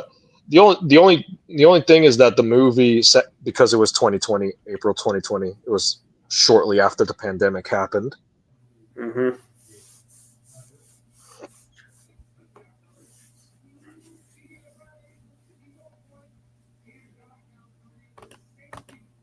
Yeah. Yeah. I know that what's his face? Joe Tassim, he's coming back, but he's going to be new Sablot. Was that Yeah. actor? I forget what his freaking name is. The guy that played Scorpion. He's coming Hiroyuki back, right? Sanada. Yeah, Yeah. Hiroyuki Sanada. Hiroyuki Sanada's coming back. Joe Taslim's coming back. Ludi Lin is coming back. Yeah. Yeah. The actors that played Luke Kane, Liu Kang. what was it? Kano, Cole, Sonya, Jax, I assume. Jax as well. Jax also dies in the movie too. Hey, Quinn. Jack dies in the sequel? Jax dies in MK2 or whatever. Yeah. Another character gets killed? Goodness Yeah. gracious. A character who wasn't even the big problem with the movie either. Yeah, he was decent, and he got his Yeah, new arms, so yeah. he got his new arms, but they don't mean shit now, apparently now, because Yeah, sadly, that's what he heard. That's what he heard in the test screen.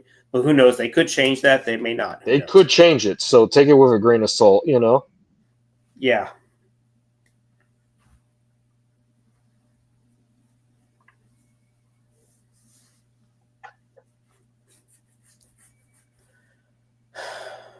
Yeah.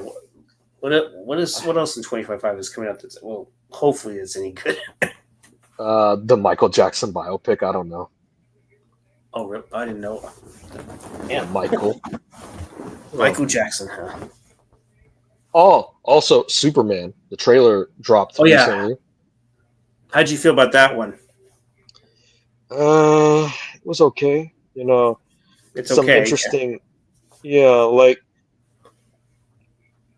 it's promising, but I also hope that they don't fall in the same pitfalls as like the Flash or Batman v Superman, because Right. I'm already in the trailer. I'm seeing like characters like the Guy Gardner, Green Lantern, Hawk Yeah. Girl, Mister Terrific. I think Metamorpho, I believe. Yeah. It's like they're already introducing some other characters that Yeah, and shouldn't it feel Guy like more? Gardner, Nathan Fillion. I get it's the comic look, but he just looks fucking ridiculous. Yeah, I guess so. Yeah, like And with the fucking the hair, that bowl cut, looking like Uncle Fester with the disguise in the Addams Family. yeah, I mean, it's kind of weird seeing Superman bleed, but and then you see the dog. I don't know what that. I never was familiar with that What, aspect with of this. Crypto? Crypto, yeah, Yeah, that was a thing in the source material, but as for him bleeding, is probably he got smacked with kryptonite. I don't know. possibly. But it's James Gunn. I don't know what to really say about him. I mean, I like Guardians of the Galaxy Volume 3. It was a decent sequel, but I don't know if he's Yeah, the right guy for Superman. I don't know if he's going to treat it with some respect. I don't know if it's going to go the Man of Steel route. I mean, Henry Cavill was definitely not the problem. He Henry could have Cavill gotten is a not better. the problem. He just could have gotten a Yeah, better screenwriter. it's better screenplay and better direction, because apparently it's like very hard to make a good modern Superman movie. Yeah, and I felt like going from Man of Steel and going into Batman versus Superman was a bad idea. He should have at least had another solo film to kind of fully develop into I the agree. I agree. because they were just rushing that from the get go. I don't know why they decided to go that route. It's weird. Yeah, like the whole DC universe, the whole DC extended universe was just a big missed opportunity. It had some good hits like Wonder Woman, Aquaman, Shazam, but Mm-hmm. beyond More those recent, movies, it was a yeah. letdown. I mean, Aquaman 2. I mean, if Amber Heard wasn't in there for a whole lot, it could have been a fairly okay sequel. Oh yeah, yeah. Fuck that bitch, Amber Turd.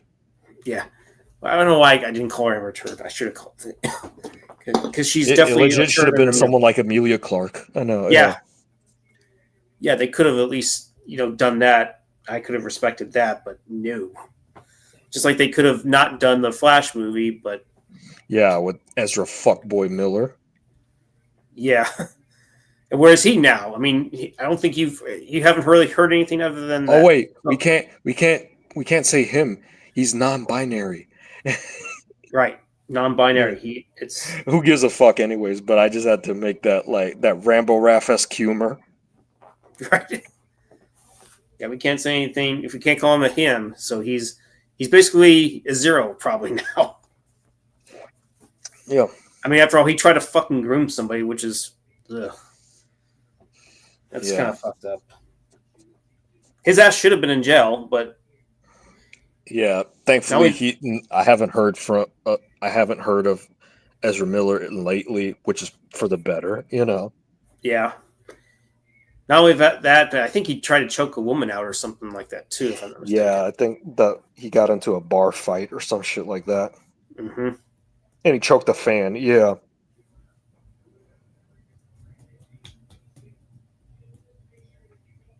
Yeah, there was definitely something. Oh, we And definitely need to talk about Ezra. and also the Flash. What a fucking waste of Michael Keaton's Batman. Yeah, I heard he. Yeah, he he died, then he came back, and then he fucking died again. Yeah. Why?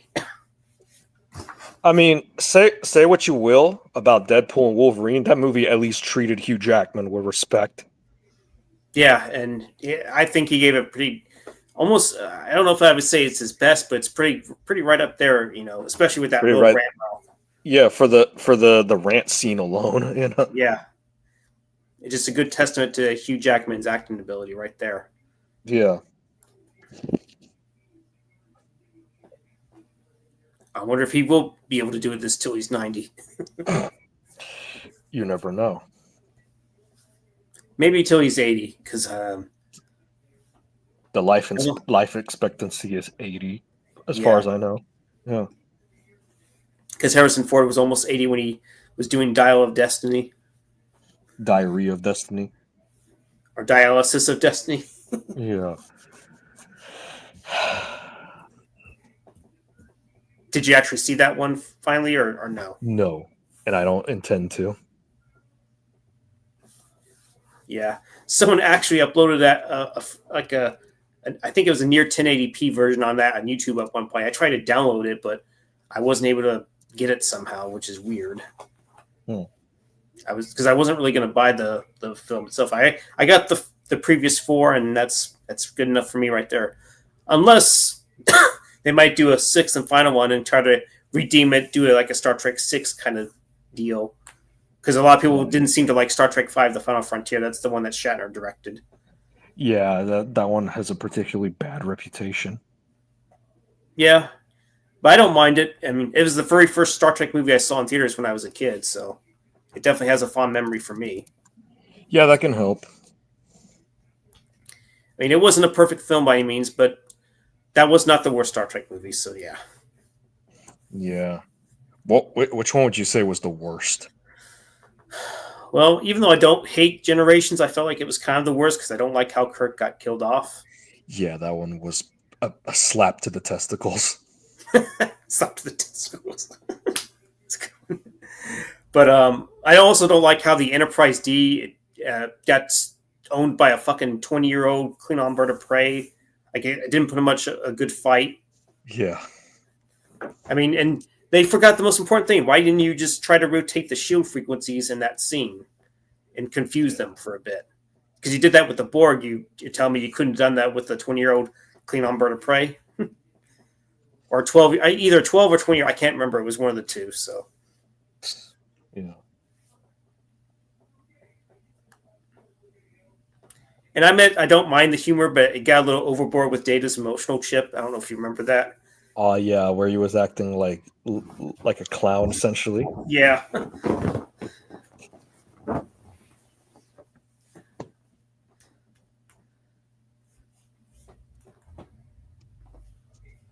Are you on your phone or something, or just on a tablet? Yes, I am on my phone. And I'm also using a laptop. I might as well hang on a moment. Sure. Okay. Hang on. As a legend once said, I'll be back. Oh, yeah. You'll be back. Okay. He might come back, and there supposedly might be another person joining us. I'm going to see if Matt Thomas would like to come in. Oh, okay. Hey, on your laptop, right? Yes. I'll see if Wildman Beyond wants to come in. It says he's active, but let's see. Okay. Let's see if Mac wants to come in. I invited Trenchy, so, and John can't really come in because it's cold out there. He said it was it's pretty cold out there. From what he told me, it was like 20 degrees, or at least in the mid to high 20s. Shit.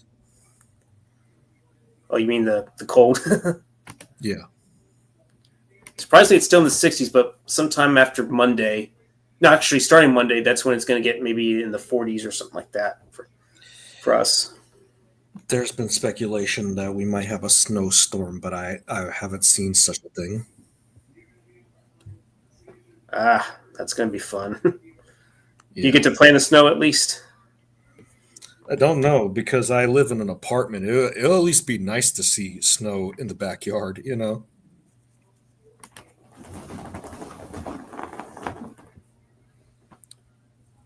It'll at least be nice because my apartment is near a creek, so the site is at least lovely. Okay, that's cool. And the creek could possibly freeze over. You might be able to skate on there for all I know. Listen, unless you don't have skates. Yeah. Yeah. And yeah, I already had my suburbs, so I had some Long Johns. I don't know if you ever had Long Johns before. Long John Silver's? Yeah. Sounds familiar. I actually had spaghetti for dinner, so. Yeah, in fact, I think what's his face, Sam, that was here earlier, was in Colombia, and he's having spaghetti or something like that. He's in Colombia? Yeah, he's in Colombia. That's cool.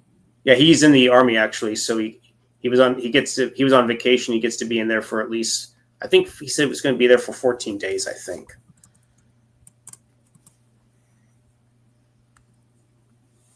And I think I mentioned Trinchy might be coming in. I guess I don't know when that's going to be. It might be a while.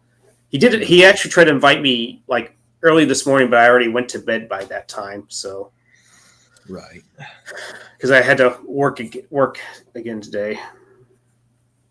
I think I told you I was back at doing a second job. So yeah,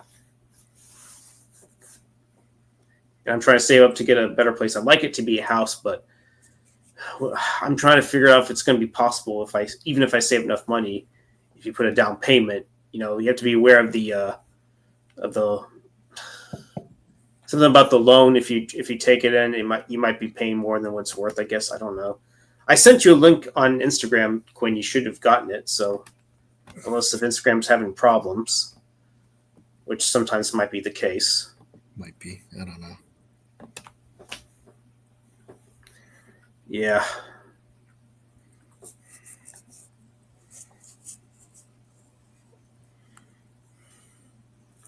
Okay, you haven't checked instant. Well, it should be in there.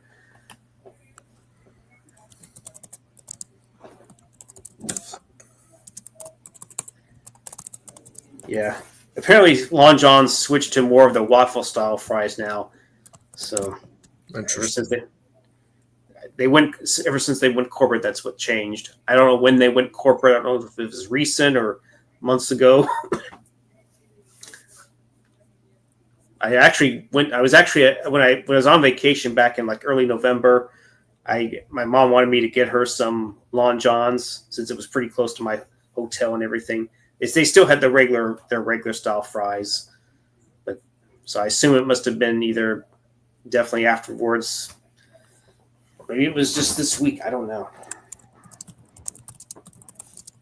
I don't eat there a whole lot because it's not exactly the greatest food for you. But there was actually a YouTuber that decided to eat nothing but Long Johns for 1 week, believe it or not. Yeah. Yeah, I know. It's kind of interesting what some people will do, for, views and stuff like that. I guess just to make it all interesting. So a little do or dare, Do or dare.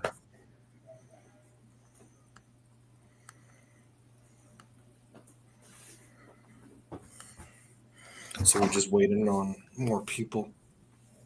Possibly. I don't know when they're going to show up, though. Right. I sent, what's his face? Neil Punk. I sent one. I sent Isaiah the link. I don't know if he's going to be available.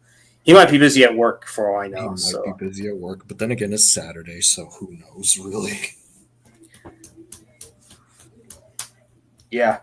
I like to have him chime in on some things. I know he's definitely going to want to hype up Cobra Kai and all that good stuff. Yeah. Yeah.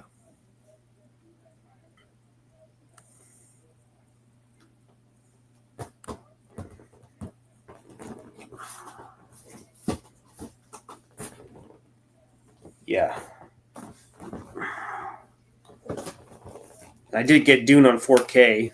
Figured out because it was actually on a pretty good price for like $15.99, where it would be like 20 plus for the 4K. Okay. What? Okay. I'm trying to add them, but it's not. Okay, they would need to connect their mic and cam before you. Okay. There we go. My Okay, there camera, you I'm are. still having some issues with. It's weirdly not taking my OBS virtual cam. 1 sec. Okay, sure. I understand. Thought it would when I got in, but there we go. Unfortunately, my cool background can't be seen. I got to fix that somehow. Okay. So, how you guys been? Been pretty good. Fine. Nice. Seen anything cool recently? As far as anything new, not really. Yeah, I think the last thing I saw was maybe Smile 2, I think it was. Smile Oh, too. nice. I hear that's interesting. Yeah. Yep. I heard that Sonic 3 was good, but I haven't gotten around to seeing Sonic it. 3 was apparently good from what I heard too. Yeah, I got to get into those movies. Yeah. Yeah. But a lot of people seem to like, surprisingly, Wicked's still holding up. For whatever reason, I don't know if you were into seeing a new take on the Wizard of Oz. I know mean, that's it's not a new take. The musical itself has been around for at least a decade. The book since the 90s. I was a big fan of the book. We know that much, but we mean like a brand new adaptation. Adaptation, yeah. I mean, I know that revolutionary. I know there was Return to Oz, but I never saw that one. I know it had Forrest Balk in it, so. No, but yeah, Wicked is a good book too. It's really like it's not even close to as cheery as the musical. There's some really wild shit in it that I'd forgotten about. So wait a minute, this is an adaptation of an adaptation, right? It's an adaptation of a musical adaptation of a fan fiction, essentially. Okay. I mean, the original book's very good. Yeah. It's weird that people are trying to tie like the original canon in, as if that hasn't had like 300 300's hyperbole, but as if it hasn't had multiple cooks over a decade of existence. I don't know. Yeah. But the book got fucking dark sometimes. Like in the musical, Elphaba survives because the Scarecrow is actually her boyfriend, and it was the smoke and mirrors trick. The melting thing. That's not true of the book. In the book, she does die. There's also Son of a Witch, which I do have to read, which details it's a sequel to that. That was in the early 2000s, I believe. I'm not quite sure.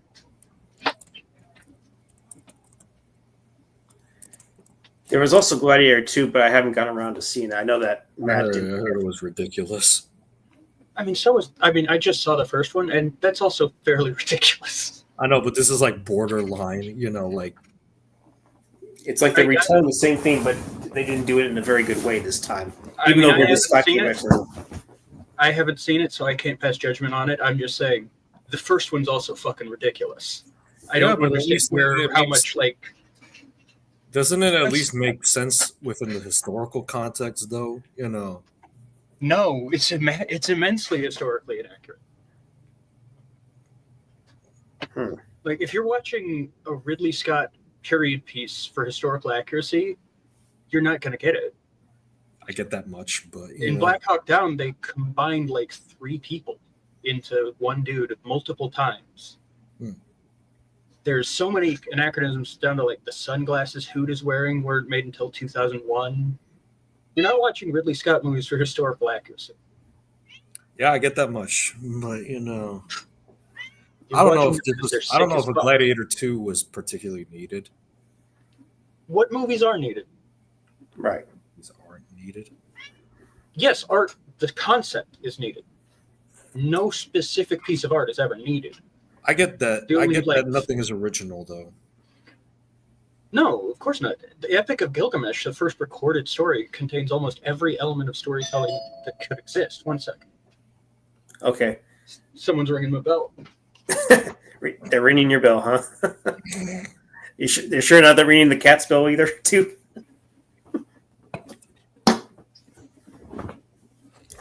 Yeah, it's funny. I had a cola as well, too, so... Pure cane cola. That seems like what kind of brand is that? Well, it's my local grocery store. They make they make it without the high fructose corn syrup. It has like caffeinated water, change. A bit like what Czech cola is to Winn-Dixie or some shit like that, I guess, but it has cane sugar in there instead of high fructose corn syrup. Okay. But I'm trying to cut back on that significantly. All right, I'm back. But yeah, as I was saying, kind of getting to the point of what I was saying is, I don't need things to be original. I need them to be interesting.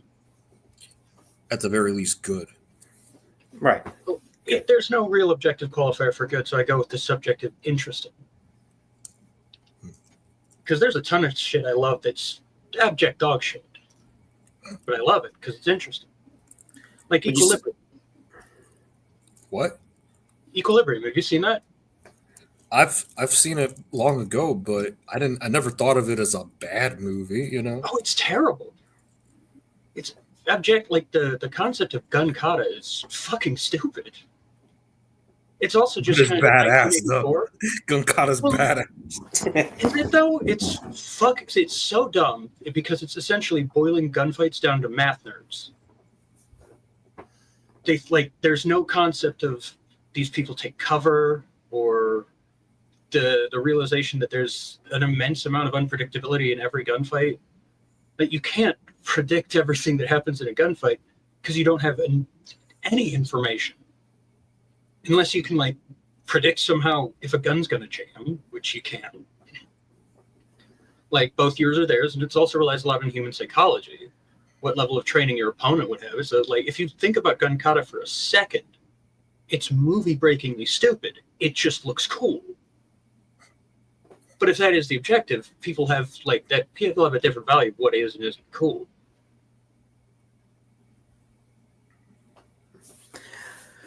And it's one of my favorite movies with Christian Bale, but it's fucking stupid. Would you say you enjoyed Batman Begins? I don't know. Did you? Yeah, I'm also very, very interested on Nolan's take on the Odyssey because I was a big Odyssey nerd back in the day. Did you like all of them, even though you can say maybe The Dark Knight Rises was the weakest one of the bunch, or unless you liked them all the same? I mean, I see them as a single unit, and The Dark Knight Rises was, I guess, objectively, quote unquote, a weaker part of that trilogy. I really liked a lot of the things about it, especially the stuff that was derided. Like Bane's accent rocks. It's hilarious. That's a good thing. I don't know why we think intentionality is something that's lacking when I don't know, people think certain things are a mistake, and it's no, that's what they were going for. That was their goal. like, it makes it memorable to have Bane talk funny. Sure. And that's like Darth Connery. Yeah, no, it's also very interesting, and there's a lot of interesting reasonings behind it that Chris Nolan has elaborated on, like being kind of close to Latin, the way he speaks, if I recall that correctly. So this could also explain why essentially he had Batman talking the growly voice that he did. Well, yeah, there's a reason for that too, is he's not using a voice modulator or whatever, but you don't want your voice print specifically. Also, remember, this is a movie, a universe where there's a level of the surveillance state possible. Batman himself created it. So he doesn't want people knowing he's Bruce Wayne. And it is cheaper to just growl instead of, doing some kind of weird voice modulator. Plus, it's threatening to the enemies. There's a lot of logics behind that. I think people, because it comes off as a little silly, are very eager to dismiss. A great example of this is unobtainium from Avatar. No joke. Unobtainium's a real thing. That's not like a thing he made up and it's stupid. That's a real scientific term. I had already forgiven it for it being a fucking corporate dweeb who said it. But it's a real scientific term, and it's like, oh, James Cameron is much smarter than people understand, I guess, weirdly. Like, they don't understand that he's a huge fucking smart nerd who literally he's a huge smart nerd, but he's also a fucking hack who changes, fucking does shitty 4K transfers for his movies. Yeah, well, that's his obsession with AI right now, which is a weird turn from what he used to do. I don't agree with everything he does, but I'm just saying, unobtainium got a lot of flack when James Cameron was absolutely right on that. Yeah, I wouldn't even criticize him for shit like that. I would just, Also, the Dances with Wolves comparison is very funny, as if, the Pocahontas Dances with Wolves thing is very funny, because it's every time I see someone post that, it always registers with me. It's like, oh, that was the first Insider Revolution kind of movie they saw, I guess, in their childhood, was that.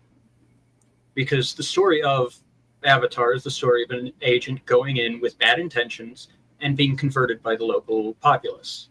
This is a story that has existed since the dawn of man. It's a story about empire. Humanity is doing terribly on Earth, and we have to exploit resources from other planets.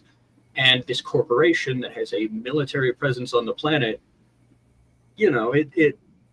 it's destroying the local populace, who are a sapient race. They are a race with a culture and a civilization, and we are exploiting that for our own, because we fucked up the planet. So there's a lot of things that people just kind of put blinders on because they'd have to think for a second beyond just what's on screen at the moment. Right. And I think a lot of movies, especially these days, don't get a fair shot because people aren't willing to engage with the material on both its own terms or on a term where you just have to think about it for a second.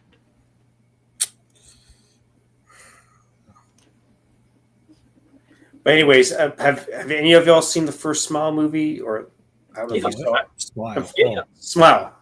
I liked it. I thought it was really fun.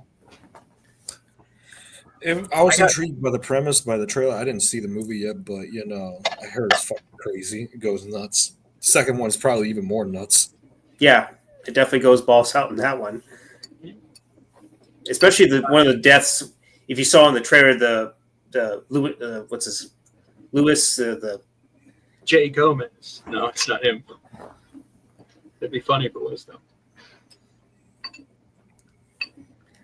Yeah, but even for whatever reason, I just focused on building up my financial stuff and then renewing my CD, because I technically have made a little bit of money in that. If I put more money into it, I probably could make some more, but I feel like I need to have maybe 10K, maybe 20K to really make money in that type of CD. But apparently, if I were to do RFA, or I forget something else with the bank, but I think it's more like a retirement. It's like RFA loans or something like that, or whatever the fucking call. Yeah, I mean, or I could try my hand at picking the lotto, but that's just like a 1 in a million chance of even trying to win anything. Yeah, gambling addiction is not something that's like a great thing to have. No. No. I do have kind of a like suggestion type of deal.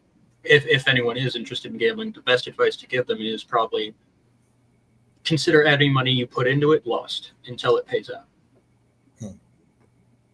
It's just psychologically probably the best shield against an addiction. You guys playing any good games recently? The last time that I played again, I can't even tell you right now. It's been a good while. Oh no, wait! I was went back to the arcade games of the first few Mortal Kombat games, and I was playing. I was playing them for a good while, but still fun. Nice. Yeah, I've been getting into older games recently. Like Yeah. I got the Street Fighter collection I got to get into, Street but Fighter collection, it's a little that's cool. hard with my hand a little fucked up. Oh, okay. I did get a nice new controller though that has like buttons down here. It's the Silent Hill 2 Remake Edition. Oh. This one, it's pretty fun. It has buttons here, so I can just kind of use this one that's already got the fucked up claw hand aspect, and that's my run button for most first person shooters now. So I got to get back into Dr. Pepper. yeah. I was talking to Alex. It's Dr. Pepper you're drinking, right? Oh, sorry, Coke. I don't know. I think. Damn. Entirely different distributor. Of course. It was just happening really quick. I thought it was a Coke, but I thought it was Dr. Pepper for whatever reason. Nah, Dr. Pepper's good, but you know me, I generally go Coke. It's always the cola. Yeah, it's always the cola. Oh, okay. You ever done cocaine though? No. I haven't. Me neither. I think it's kind of funny because I have zero interest in it at all. But it's fun to joke about. Sadly, my older brother has, sadly. So. Yeah. Oh, he's done Coke? I've heard yeah. Yeah. He probably did some roids too back in the day too when he was, trying to work out and all that stuff too. All honesty, what is the problem with people using? Why do we regulate steroids like that? Like I could get in like a competition, but like apparently they're lately regulated for personal use. I'm not entirely sure that's true, but I've heard. I think it might be effects in like behavior or some shit. I don't know. Mm-hmm. Yeah, but so do energy drinks. So do everything you put in your body does. That's what it's made for. They apparently, probably because drugs have a strong connotation with that kind of It's that damn Ronald Reagan's fault. Speaking of, you heard about Jimmy Carter? Yes, he passed away. Yeah, he was like 100 years old, I think. Yeah, I thought he died like a year ago. I might have been conflating him with Kissinger, though. Dude, woo! Finally got him. That's like some Mandela effect shit right there. Yeah, holy shit. My brain's falling apart lately. Sucks. Yeah. Especially sucks if you're getting older like I am. And I don't know if I keep having these weird, I don't know if it's exactly discomfort. I don't know if it's just maybe my overall shape or something. Some of them are somewhere on my left side of the stomach, so I don't know what's going on with that. It could have been maybe I slept wrong. I'm not sure. So maybe. But yeah, getting old kind of sucks. Yeah. Really does. I don't know if it's the visceral fat that I keep seeing on those freaking ads, those V-Shred ads or whatever it is. I know that Dr. Drew is making an appearance on those lately. I don't know how much they paid for him to be a part of. Like, I'm sure you know who I'm talking about, Dr. Drew. Dr. Drew. Dr. Drew. Want to be Dr. Dre? Is that who it is? No, it's like some guy who used to be on the Corolla show, I think. He was with Adam Carolla back in the day. It was Loveline, actually. I'm sure. Yeah. Oh, okay. Comedy, Jason, not music. Yeah, I was just hearing about him with like hooking up, or not hooking up, although I think he was hooked up with Tony Hinchcliffe a bit. Who, Dr. Drew? I think so. I think there was some interview or something Hinchcliffe did with him. I might be entirely wrong, or he appeared on a Kill Tony episode. I don't, I barely pay attention to Kill Tony at all anymore. I know that him, Dr. Drew, and Adam Crow appeared on an episode of Dawson's Creek at one point, believe it or not. Nice. There's even there's a moment where apparently it involves Katie Holmes' boyfriend or something like that, and there's a scene where she's trying to really hold back her laughter because Adam Crow was giving him like a, if he was staring at this woman and he'd go cross-eyed or something like that. I can't remember the entire dialogue. Must So have been yeah, that funny on set. I don't know. yeah, maybe. I can't remember, Alex. Did you ever like Tom Green back in the day, or you thought he was kind of hit or miss? It's been a long time. I can't remember, but I do know that Freddy Got Fingered was a fucking misfire. I haven't seen it. I've heard it's actually like really funny, in an anti-comedy kind of way. Which is apparently the intent. So unfunny that it's funny. Well, like how what Tim Heidecker does now. Kind of did, where it's like, this is somewhat uncomfortable, or a good example of anti-funny type stuff is a lot of I Think You Should Leave. That's a very funny show. Like comedic shock value shit. Mm-hmm. Well, it's not comedic shock value. It's just weird. Yeah. Yeah. And again, I haven't seen Freddy Got Fingered. This is just what I've been hearing. It is a long time I've seen it. What I do know is that there's like a scene in the movie where he's helping a woman give birth, and then he like fucking bites on the testicle. Yeah, the cord. Yeah. Oh, he gives it a brace. He does brace.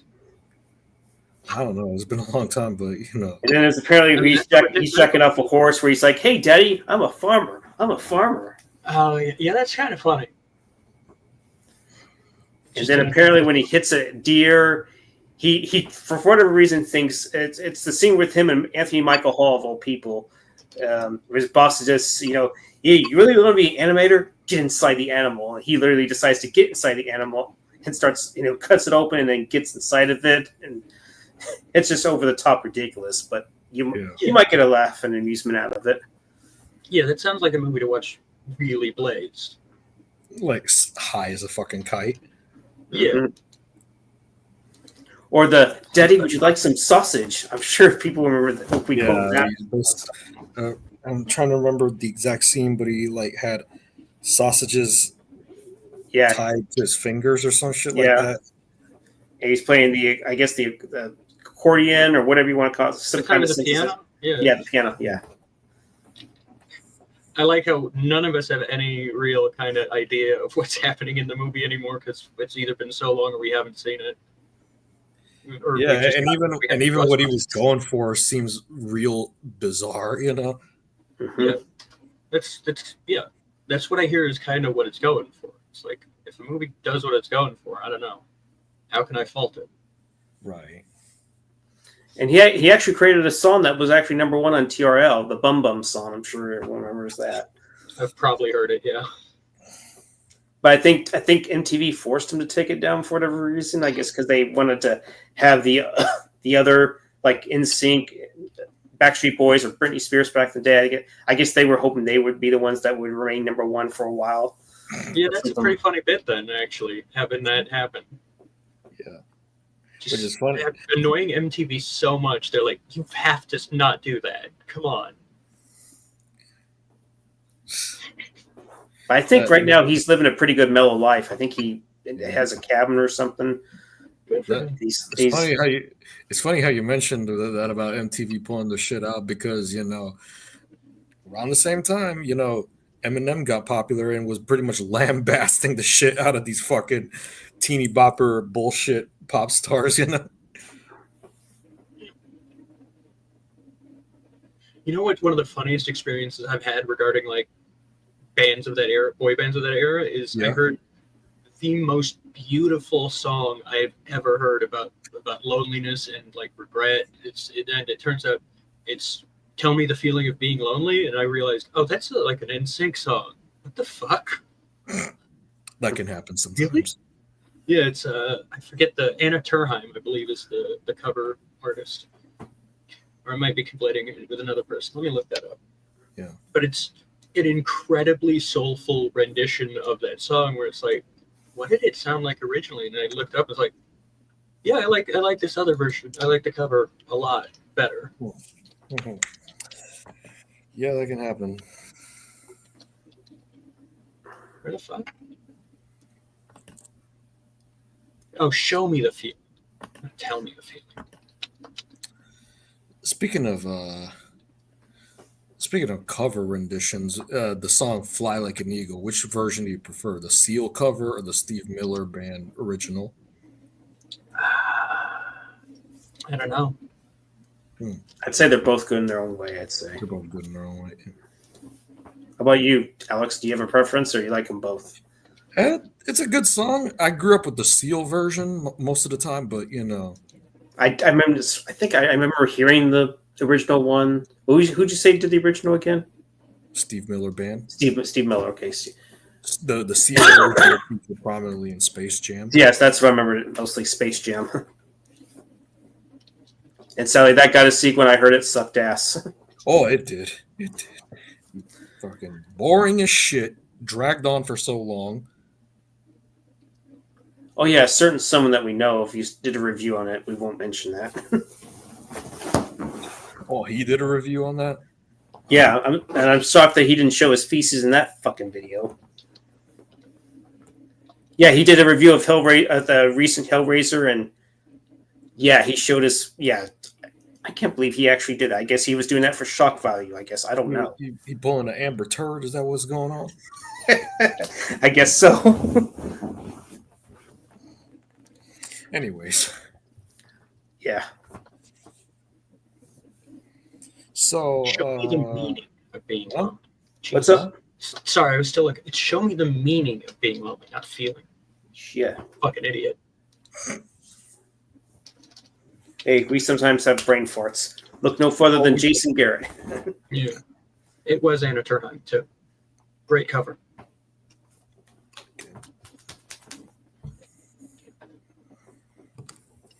That was actually so far that's been fairly instrumental in my writing process of how I write the lead in my Cyberpunk series.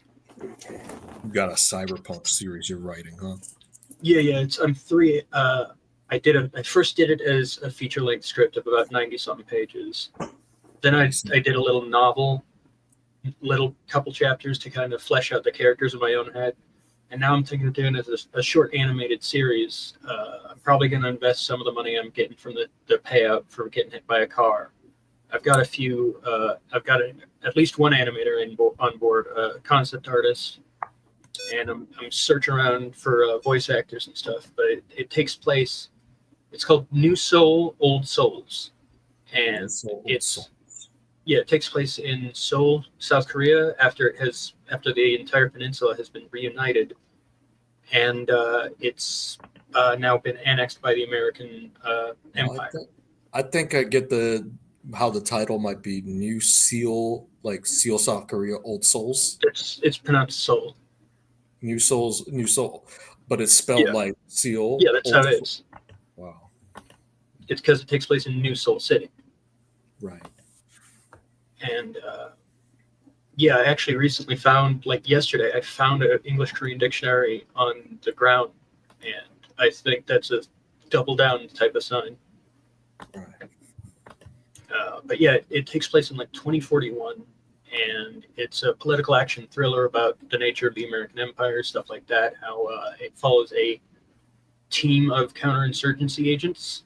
Like they kind of bounce back from like undercover agents, special forces, strike team to I'll be right back, guys. Yeah. And the lead guy's name is Wolf. That's his code name because they're Fire Team Beast, which is, that's hacky shit, but it's fun. It's fun to say, like, oh, Fire Team Beast, check in. That's a fun sentence to have in your material. Cool. But yeah, I'm really excited to get it going. And if that car crash gets it happening out, then, getting hit by a Honda going 30 ain't that bad, right? Right.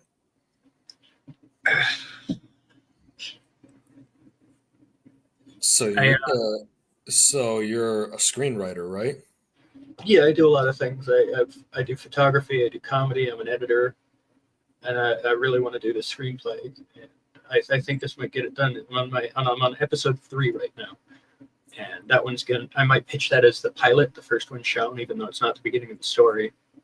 But it has a concept where there's a archipelago of like oil rigs that were built right after the end. I think I don't know where I placed it on the timeline of the history, but after the American Civil War Part 2, and it's right after they had switched to non-nuclear, which is like a kind of N2 energy source, non-nuclear, but like a new discovery of how to use of an energy source. Right. And so these oil rigs were just kind of abandoned, and a group moves in, declares themselves a nation state, and I have them called the Grill Party, which is in the lore, it's this joke, it's this former joke party, which is, you know, the thought of, I just wanted to grill, man. But those guys essentially in the history got together and got themselves a nation state, and they are a industrial state, so they build a lot of stuff. They have a lot of contracts for like weapons and further the American Empire but in this episode, the Red May, a Korean cultural insurgency. They are the militant wing of have been called the Korean Cultural Preservation Corps. And so they're like a group of insurgents who are trying to oust Korea from being American. And our heroes are, well, I say heroes, but they're the protagonists. I actually more agree with the Red May than I do the American Empire in this, because there's like big reveals about how certain biotech stuff is colluding with senators to do human experimentation, shit like that. But that's probably like episode 7 or 6 or whatever. So they're essentially bad guys who are good guys. No, these guys are cops, essentially. They're special forces groups, unless you're going to consider like SEAL Team 6 bad guys, which a lot of them tend to be. If you recall the guy who shot Bin Laden threatening to rape Harry Sisson, which might have been one of the funniest things. So it's not like a situation like the Warriors where we have to root for like a street gang or some shit like that. I mean, I would say to some degree the political slant of the movie is that yes, we are the American Empire is the oppressor in this situation. But if you are working for the oppressor and you don't understand that they are an oppressor, it's like it is essentially saying the politics of the movie are essentially more defined of what your thoughts on the cops are. If you are not a fan of law enforcement as a system, you can still understand that individual cops, you know, ACAB doesn't literally mean ACAB. It is a kind of thing where it's, although I mean, lately we've kind of been saying, I don't know. It's kind of an interesting insight, yeah. Yeah, I mean, I think a lot of people who talk about politics in movies kind of don't realize that it's very easy to bring your own politics into a movie, and that interpretation is still pretty valid for the most part. Right. Like, you can see certain movies as very pro-cops, but that also depends on, like, what your thoughts about the police are. Right. Like Dirty Harry, while he does do heroic things, he also does, like, legitimately violate civil rights of law-abiding individuals. Right. And the viewer's thoughts on that are going to be what determines whether or not you see our protagonists specifically heroes. Although I will say, they are good. These guys are good guys. Like, I think they are very well-meaning, well-intentioned, and they don't do dishonorable shit. You can also make the comparison to something like First Blood, where the villains are cops. You know, like yes, yeah. Yes. Except it is more that this is more kind of leaning into if the stuff where Rambo is in Vietnam, and it's like, are our soldiers the bad guys? Right. Is this insurgency a righteous one? And that is a question that should be on the viewer's mind, in my opinion. If that makes people consider, is it worth sending our young men into a meat grinder just to like protect poppy fields and real interests, things like that? Right. I will say though, I do have a sequence where there is a Bope agent that is attached, or ex-Bope agent. I'm going to say, because a lot of he's not like still Bope. I don't want to say Brazilian people or the Brazilian Bope would necessarily send one of their guys to collaborate in a South Korean mission. That I just don't know if it's more logical that he's ex-Bope or current Bope. It's probably ex-Bope is more logical one, but he does some heinous shit. And then I have like a biotech guy who's a sender. He does some heinous shit. So it's like everyone does heinous shit in this, besides kind of our leads. And that includes, like, in my opinion, the guys on the other side, the insurgents that I have followed, because I do have a cop out that it's morally gray, shades of gray. Yeah, it's a lot of that. I just kind of want the heroes of the story to include people who are on the insurgency side as well, because I think the insurgency has a legitimate type of, they have a complaint that is very valid. And sometimes, America was born of a revolution kind of deal.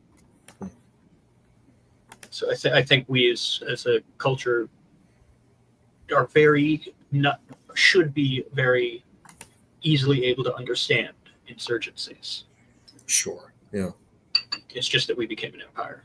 It's just the big problem. More or less. Yeah. Yeah. But I think, I was just going to tell one of my favorite little details of some of the tech in it, because I have my guy go from just kind of a cyber enhanced guy who very lightly, but he has this module called overclock because he's a point man. And Point Man's the first guy through the door, so he's going to be able to need to react quicker kind of deal.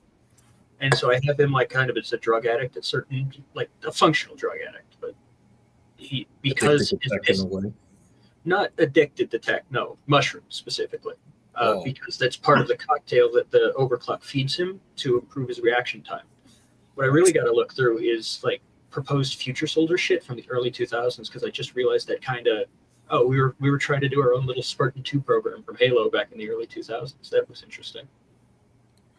Yeah, I heard you mentioned Halo. They were going to do a movie out of that. They did. They've done a few. Like animated? They did live action ones. Not just even the commercials. But Ridley Scott's attached to the second one. I've heard talks about that they were going to do a theatrical Halo movie. Yeah, that was the Blomkamp one.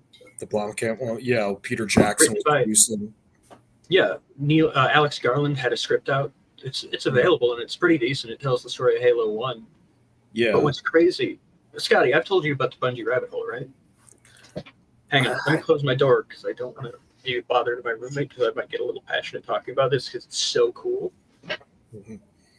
Oh, okay, it's done. It's good. Okay, so Bungie, the company that made Halo, has been telling the same story for every fucking game they've ever done in a way that's divine.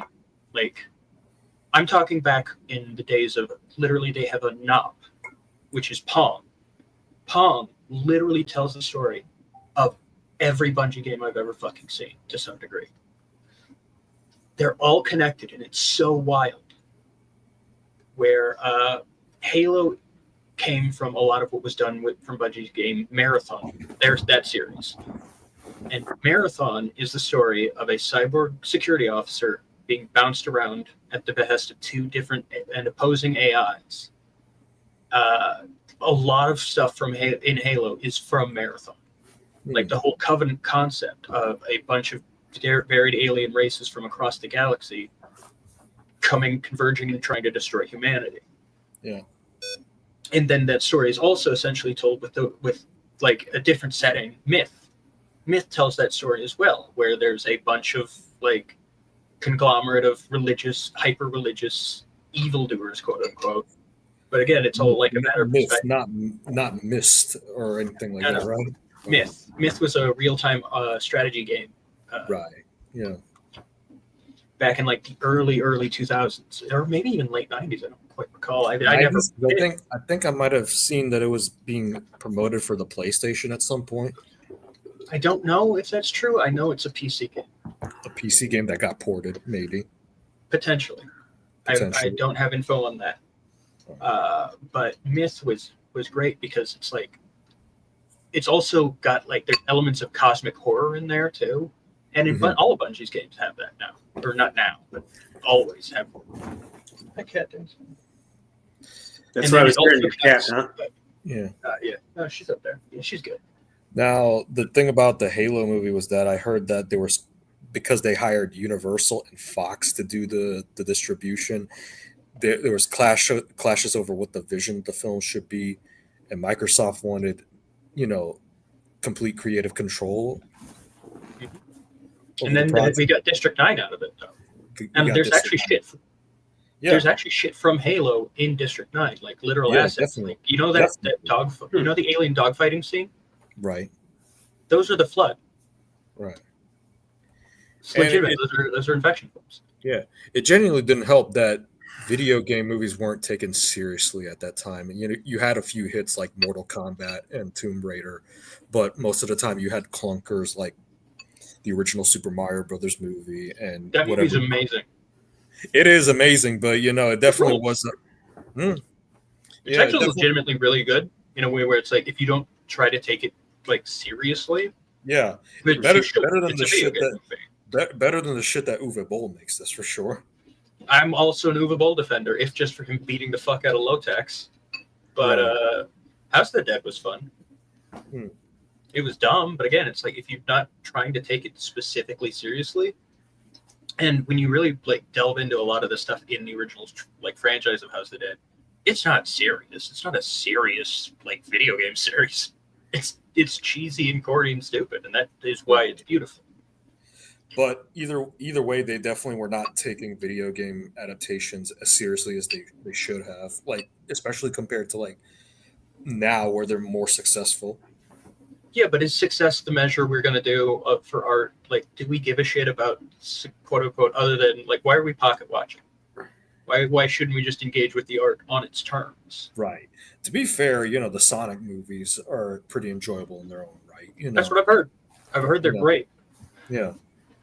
Which is great because also it's doing well, which is like an added kind of cool. I other people see the vision. Neat. But I think it kind of dovetails into this other point I have about the term overrated and how much that fucking sucks as a term. Just it's worthless. Which one? The term overrated. Which movie applies to the term overrated? Nothing.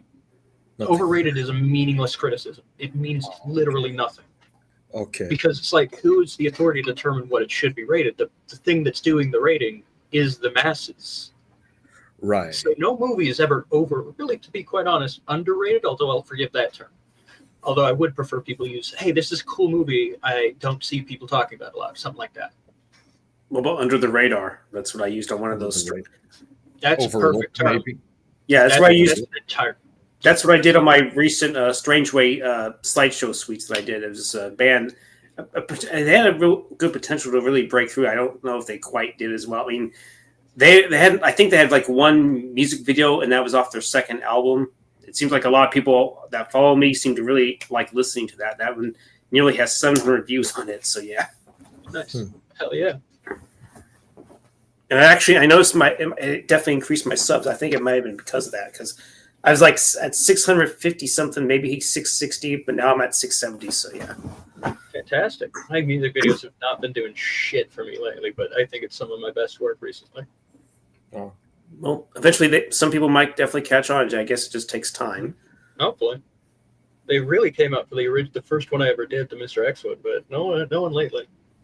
Still, I love them. I might redo the Cyberpunk 2077 ones because I might get an official source to rip from rather than a bootleg source. It had certain like errors in the transfer.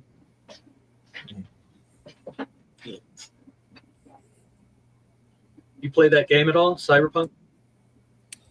No, but I've heard a lot about it. It's so good, man. It changed my process as a writer, I think, to some degree.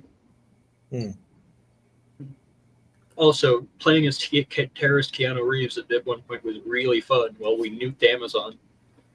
Which, by the way, that happened last year. That segment. Ooh. There's a sequence where Keanu Reeves, who is in that game a terrorist, who is an anti-corporate guy, radicalized by the shit he did in the military for Militech, I think. Cool. And so he just becomes a terrorist punk rocker. And there's a point where you nuke the Japanese Amazon equivalent. You just nuke their headquarters with a tactical nuke, and it rules. And it was August 17th of last year, I believe, for all who celebrate. Johnny Silverhand. He rules. I just got the Cyberpunk bundle in Fortnite, as well as the Halo bundle. It's like, oh, that was like 40. No, that was more than $40. It's like, I could have got. How many characters has Keanu played called Johnny or John? At least 3 that I can think of. Johnny Mnemonic. 4. Yep, that's 4 then, actually. Because I just Yeah. remember he's Anderson in Neo, which they're in The Matrix. John Anderson. I thought it was Thomas A. Anderson. Oh, no, you're right. I'm dumb. Yeah, it was Neo. Yeah, Neo Anderson. Thomas Neil Anderson. Neo's the alias. Neo is his Alias. chosen name. Neo's his chosen name, and it's a single name. He's no longer Thomas Anderson. Right. I'm guessing you definitely saw the 4th one. I really liked it. I'm not gonna lie. I thought it was a nice refresher of the stuff that went, like, if you consider like human inspiration, kind of like files on a computer, which The Matrix, it's an appropriate thought process to have.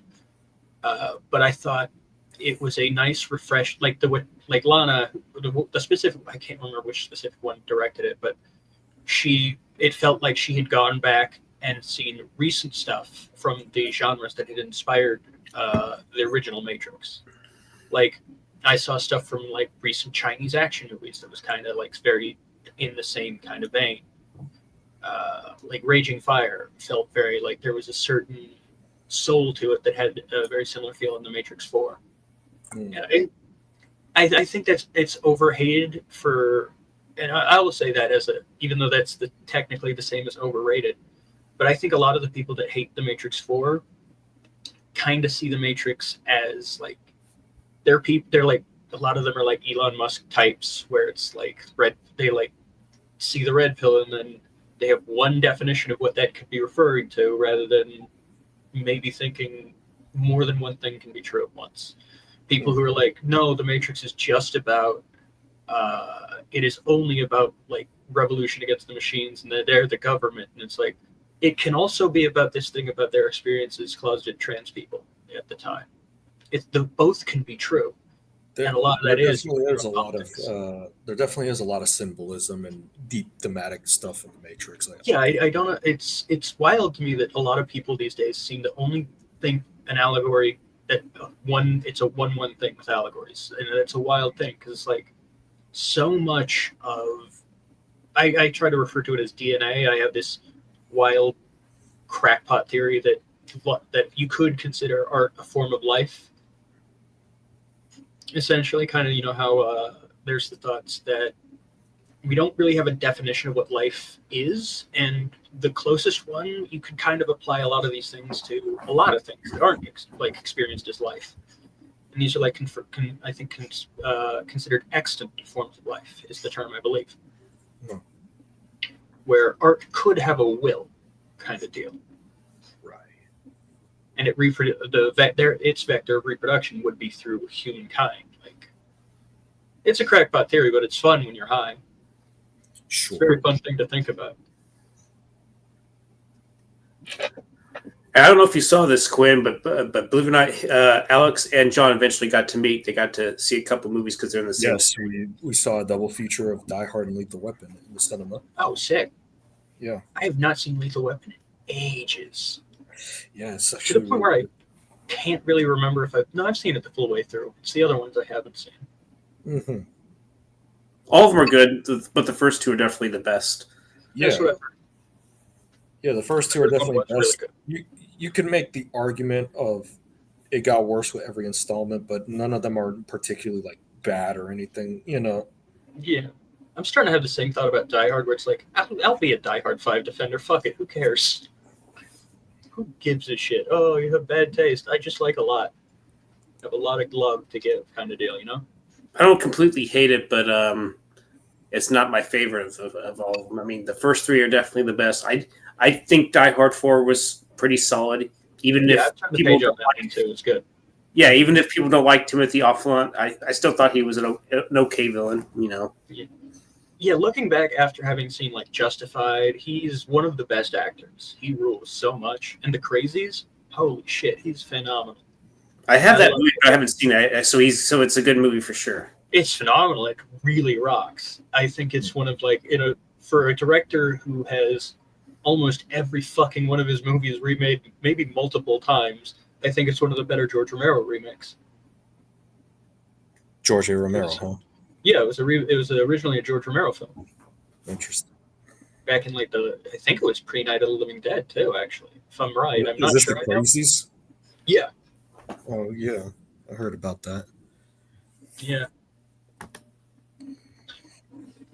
He was great. God damn. Losing Romero was terrible.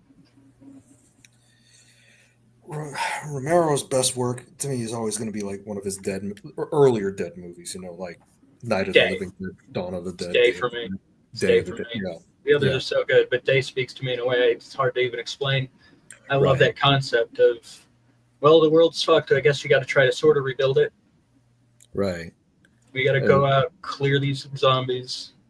You got to. And weren't like the zombies more intelligent too? No, not really. They were getting there.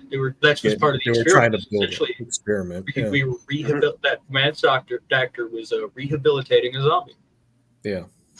Which that was very funny to play in Shaun of the Dead too at the very end, because it's not just Nick Frost's character at the end who's being rehabilitated as a zombie.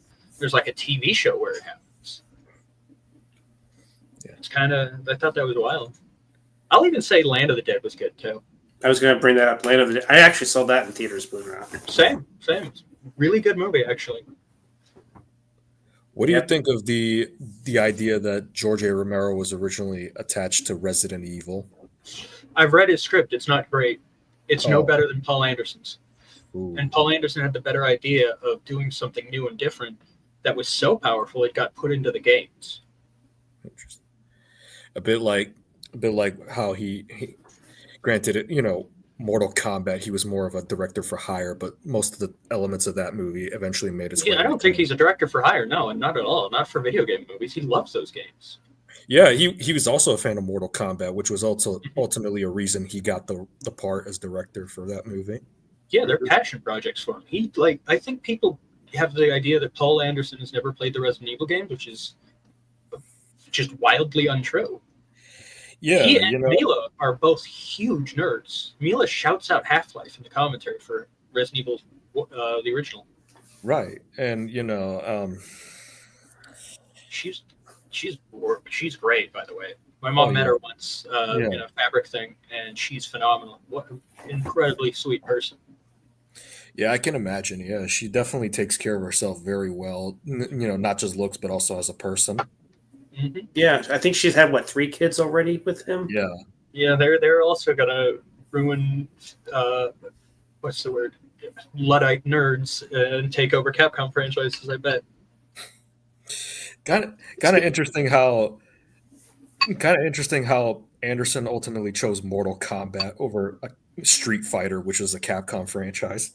Mm-hmm. Yeah, but I'm glad he did, because I love the Street Fighter movie. Yeah, with Jean-Claude Van Damme. Yeah, it would not have been the same, although I might actually like to have seen Paul W. Anderson's take on Street Fighter. I think I prefer him having done Mortal Kombat than I would have.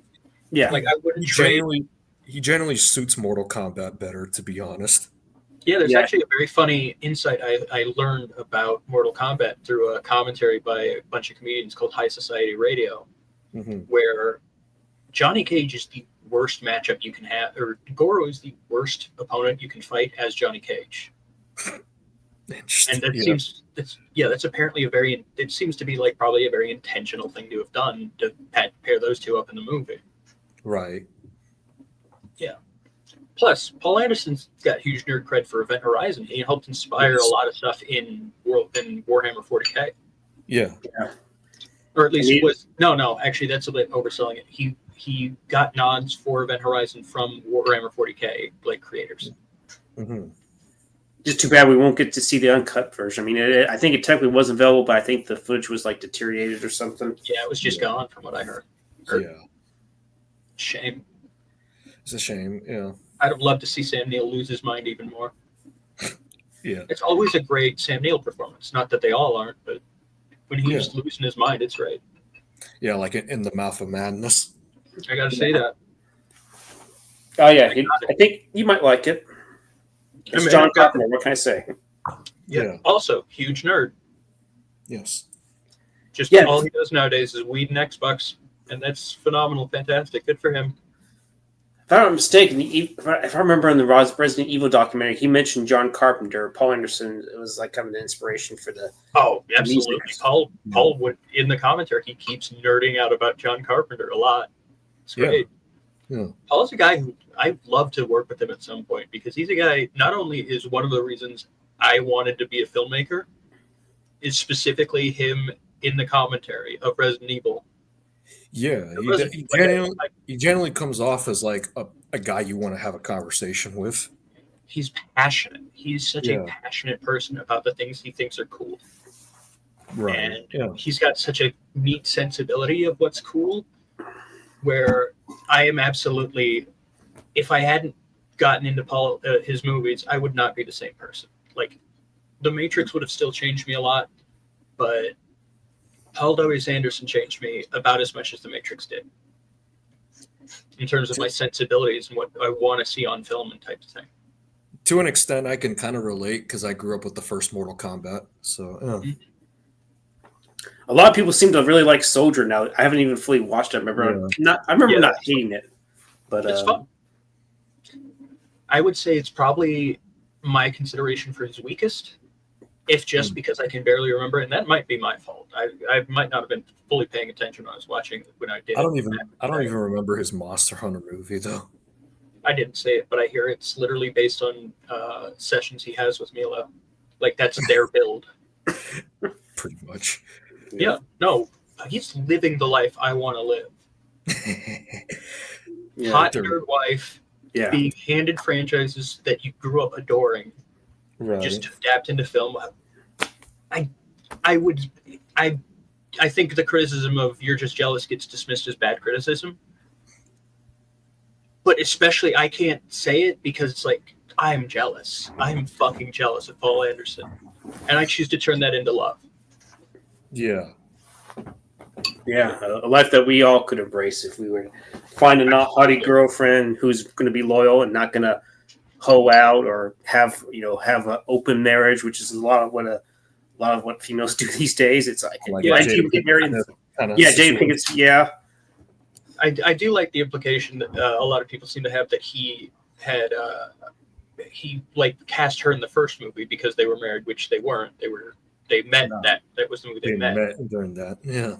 And it's like, he kept writing her, but also she was the lead character and the only survivor of the first movie. So it's like you have to kind of base a franchise off of her. That was really a choice. Granted, he probably set that up when they were dating, but not really. She actually would have only been the only one who would have survived in that. I don't know if Scotty knows this, but apparently Scotty doesn't know. But Mila was actually trained by Robin Shou for the first Resident Evil movie. Really? Yeah. Robin Shou. Wow. I don't know if I've read about that, but interesting. That and the ex-SEAL who was the security guard zombie, he was another trainer for her. Right. But you know what's funny too? She also changed the. I have a feeling that clone shit hadn't showed up in the games yet. Not to any real degree. So Mila, in an offhanded comment, just because she just wanted to work with Michelle Rodriguez again, she might have changed the course of both the movies and the games because they brought cloning into the games and they clearly watched the movies because they put designs from the movie into the game, and the clone shit showed up in the movie before it did in the games. So I have a feeling Capcom's listened to the commentary. It's like, oh, that's a great idea. Shit. Yeah, the later Resident Evil games, particularly starting as a Resident Evil 4, they got more action oriented. Well, what they were originally George Romero, John Carpenter, and then it became in Resident Evil 4 Tom Clancy, but by David Cronenberg. Yeah. I mean, it technically always was that it was the Japanese action game sensibilities at the time that you're playing a like cop kind of deal, Right. and that will always lead to Clancy-esque fiction if you have to heighten the scale up quite a few. Like you have to heighten the scale; it has to be go higher and higher. But I would argue that Resident Evil 4 and onward were also influenced by 80s action movies in a way. No, yeah, definitely. But Tom Clancy was doing those. Those were also Tom Clancy Right. films to some degree. A lot of them. Yeah. Or he was kind of mid-90s, but in the movies for a lot of them, I think. Was but it- yeah, no, they were inspired by that too. Wasn't Hunt for Red October a Tom Clancy story? Yeah, Yes, it was. I even got the Jack Ryan collection. So yeah, it's definitely. Right. You know what's funny? Splinter Cell isn't. Tom Clancy never wrote a Splinter Cell book. Interesting. Yeah, Just But licensed his name. but his name is attached to the games either way. Yeah, they essentially because it was an offshoot of like Ghost Recon stuff. Right. And what's funny is that the Ubisoft universe is probably at least as massive as the MCU in some level because the Predator exists in that. It has to because he was in one of the games. Terminator also exists in that. Like that shit gets wild. Stranger Things is in it via Far Cry 6. And that all exists like with Rainbow Six at the same time somehow. Right. Because these are all organizations that have to exist concurrently. Hmm. So yeah, Terminator versus Predator, you could they're in different Ghost Recon games, but you could say also versus Ghost Recon and be, yeah, that's valid. That's a valid matchup. Terminator and Predator. Could That also kind of reminds me of the crossovers the Dark Horse comics did. Yeah. Scotty doesn't know, but you probably know the crossovers of like RoboCop versus the Terminator. Yeah, I kind of heard about that. I think there was even a YouTube video or someone trying to make their own fan version of the RoboCop versus Terminator movie or something. You've seen That was hang on, Mike you've seen- OCP. I could have swore it was something different. I don't know if it was that, man. It may have been a different video, I think. Oh, you mean like a fan trailer or some shit like that? Maybe, yeah, I guess a fan trailer or maybe a little fan short. I don't know. It's some time ago. Okay. I got to check that out. Send me the link. Which one? Have you seen the one you were just talking about? Who, me? Yeah. It's been a while. I don't know if it's Well, still if you on find there. it, don't worry about it. But if you find it, Yeah. have you seen the Fatal Farm remake scene of RoboCop, where they remake the scene where he shoots the guy in the dick? They tried doing that in the remake. No. There's a remake of that scene that a bunch of groups of people who were like independent filmmakers were just doing scenes and they were stitching it together as a remake of RoboCop. Ah, like a homemade sweeted version. I mean, I've seen sweeted movies and I wouldn't consider this a sweeted movie. Oh, this is but, more like, yes, professional, more high quality. I mean, depending on the scene you're watching, essentially. Right. Okay. But the scene with RoboCop is the scene with RoboCop shooting the guy in the dick is very funny because they add a lot more guys to it. He's just shooting guys in the dick for like 2 minutes, Oh my god. and it's like they're using blanks. You can tell because it has the action, and I think they're doing one shot things. It's absolutely not a real 9.3R, but they have at least a gun that fires blanks. And it fools people into thinking it's the actual scene from RoboCop sometimes. It's that good. Interesting. They also do this series called Lasagna Cat, which is just live action Garfield comics. Hmm. And then after they do the comic, they do some weird fucking music video. Their one for In the Air Tonight is insane because it's the Miami Vice one. It's that version kind of deal. Live And action it's Garfield. amazing. So it was like a CG, almost like the movie. No. Okay, it's on YouTube, so you could watch it on YouTube. Do you mind if I share it? Yeah, go on. It's so funny. I probably won't know who did it anyways. Yeah. They're a group called Fatal Farm.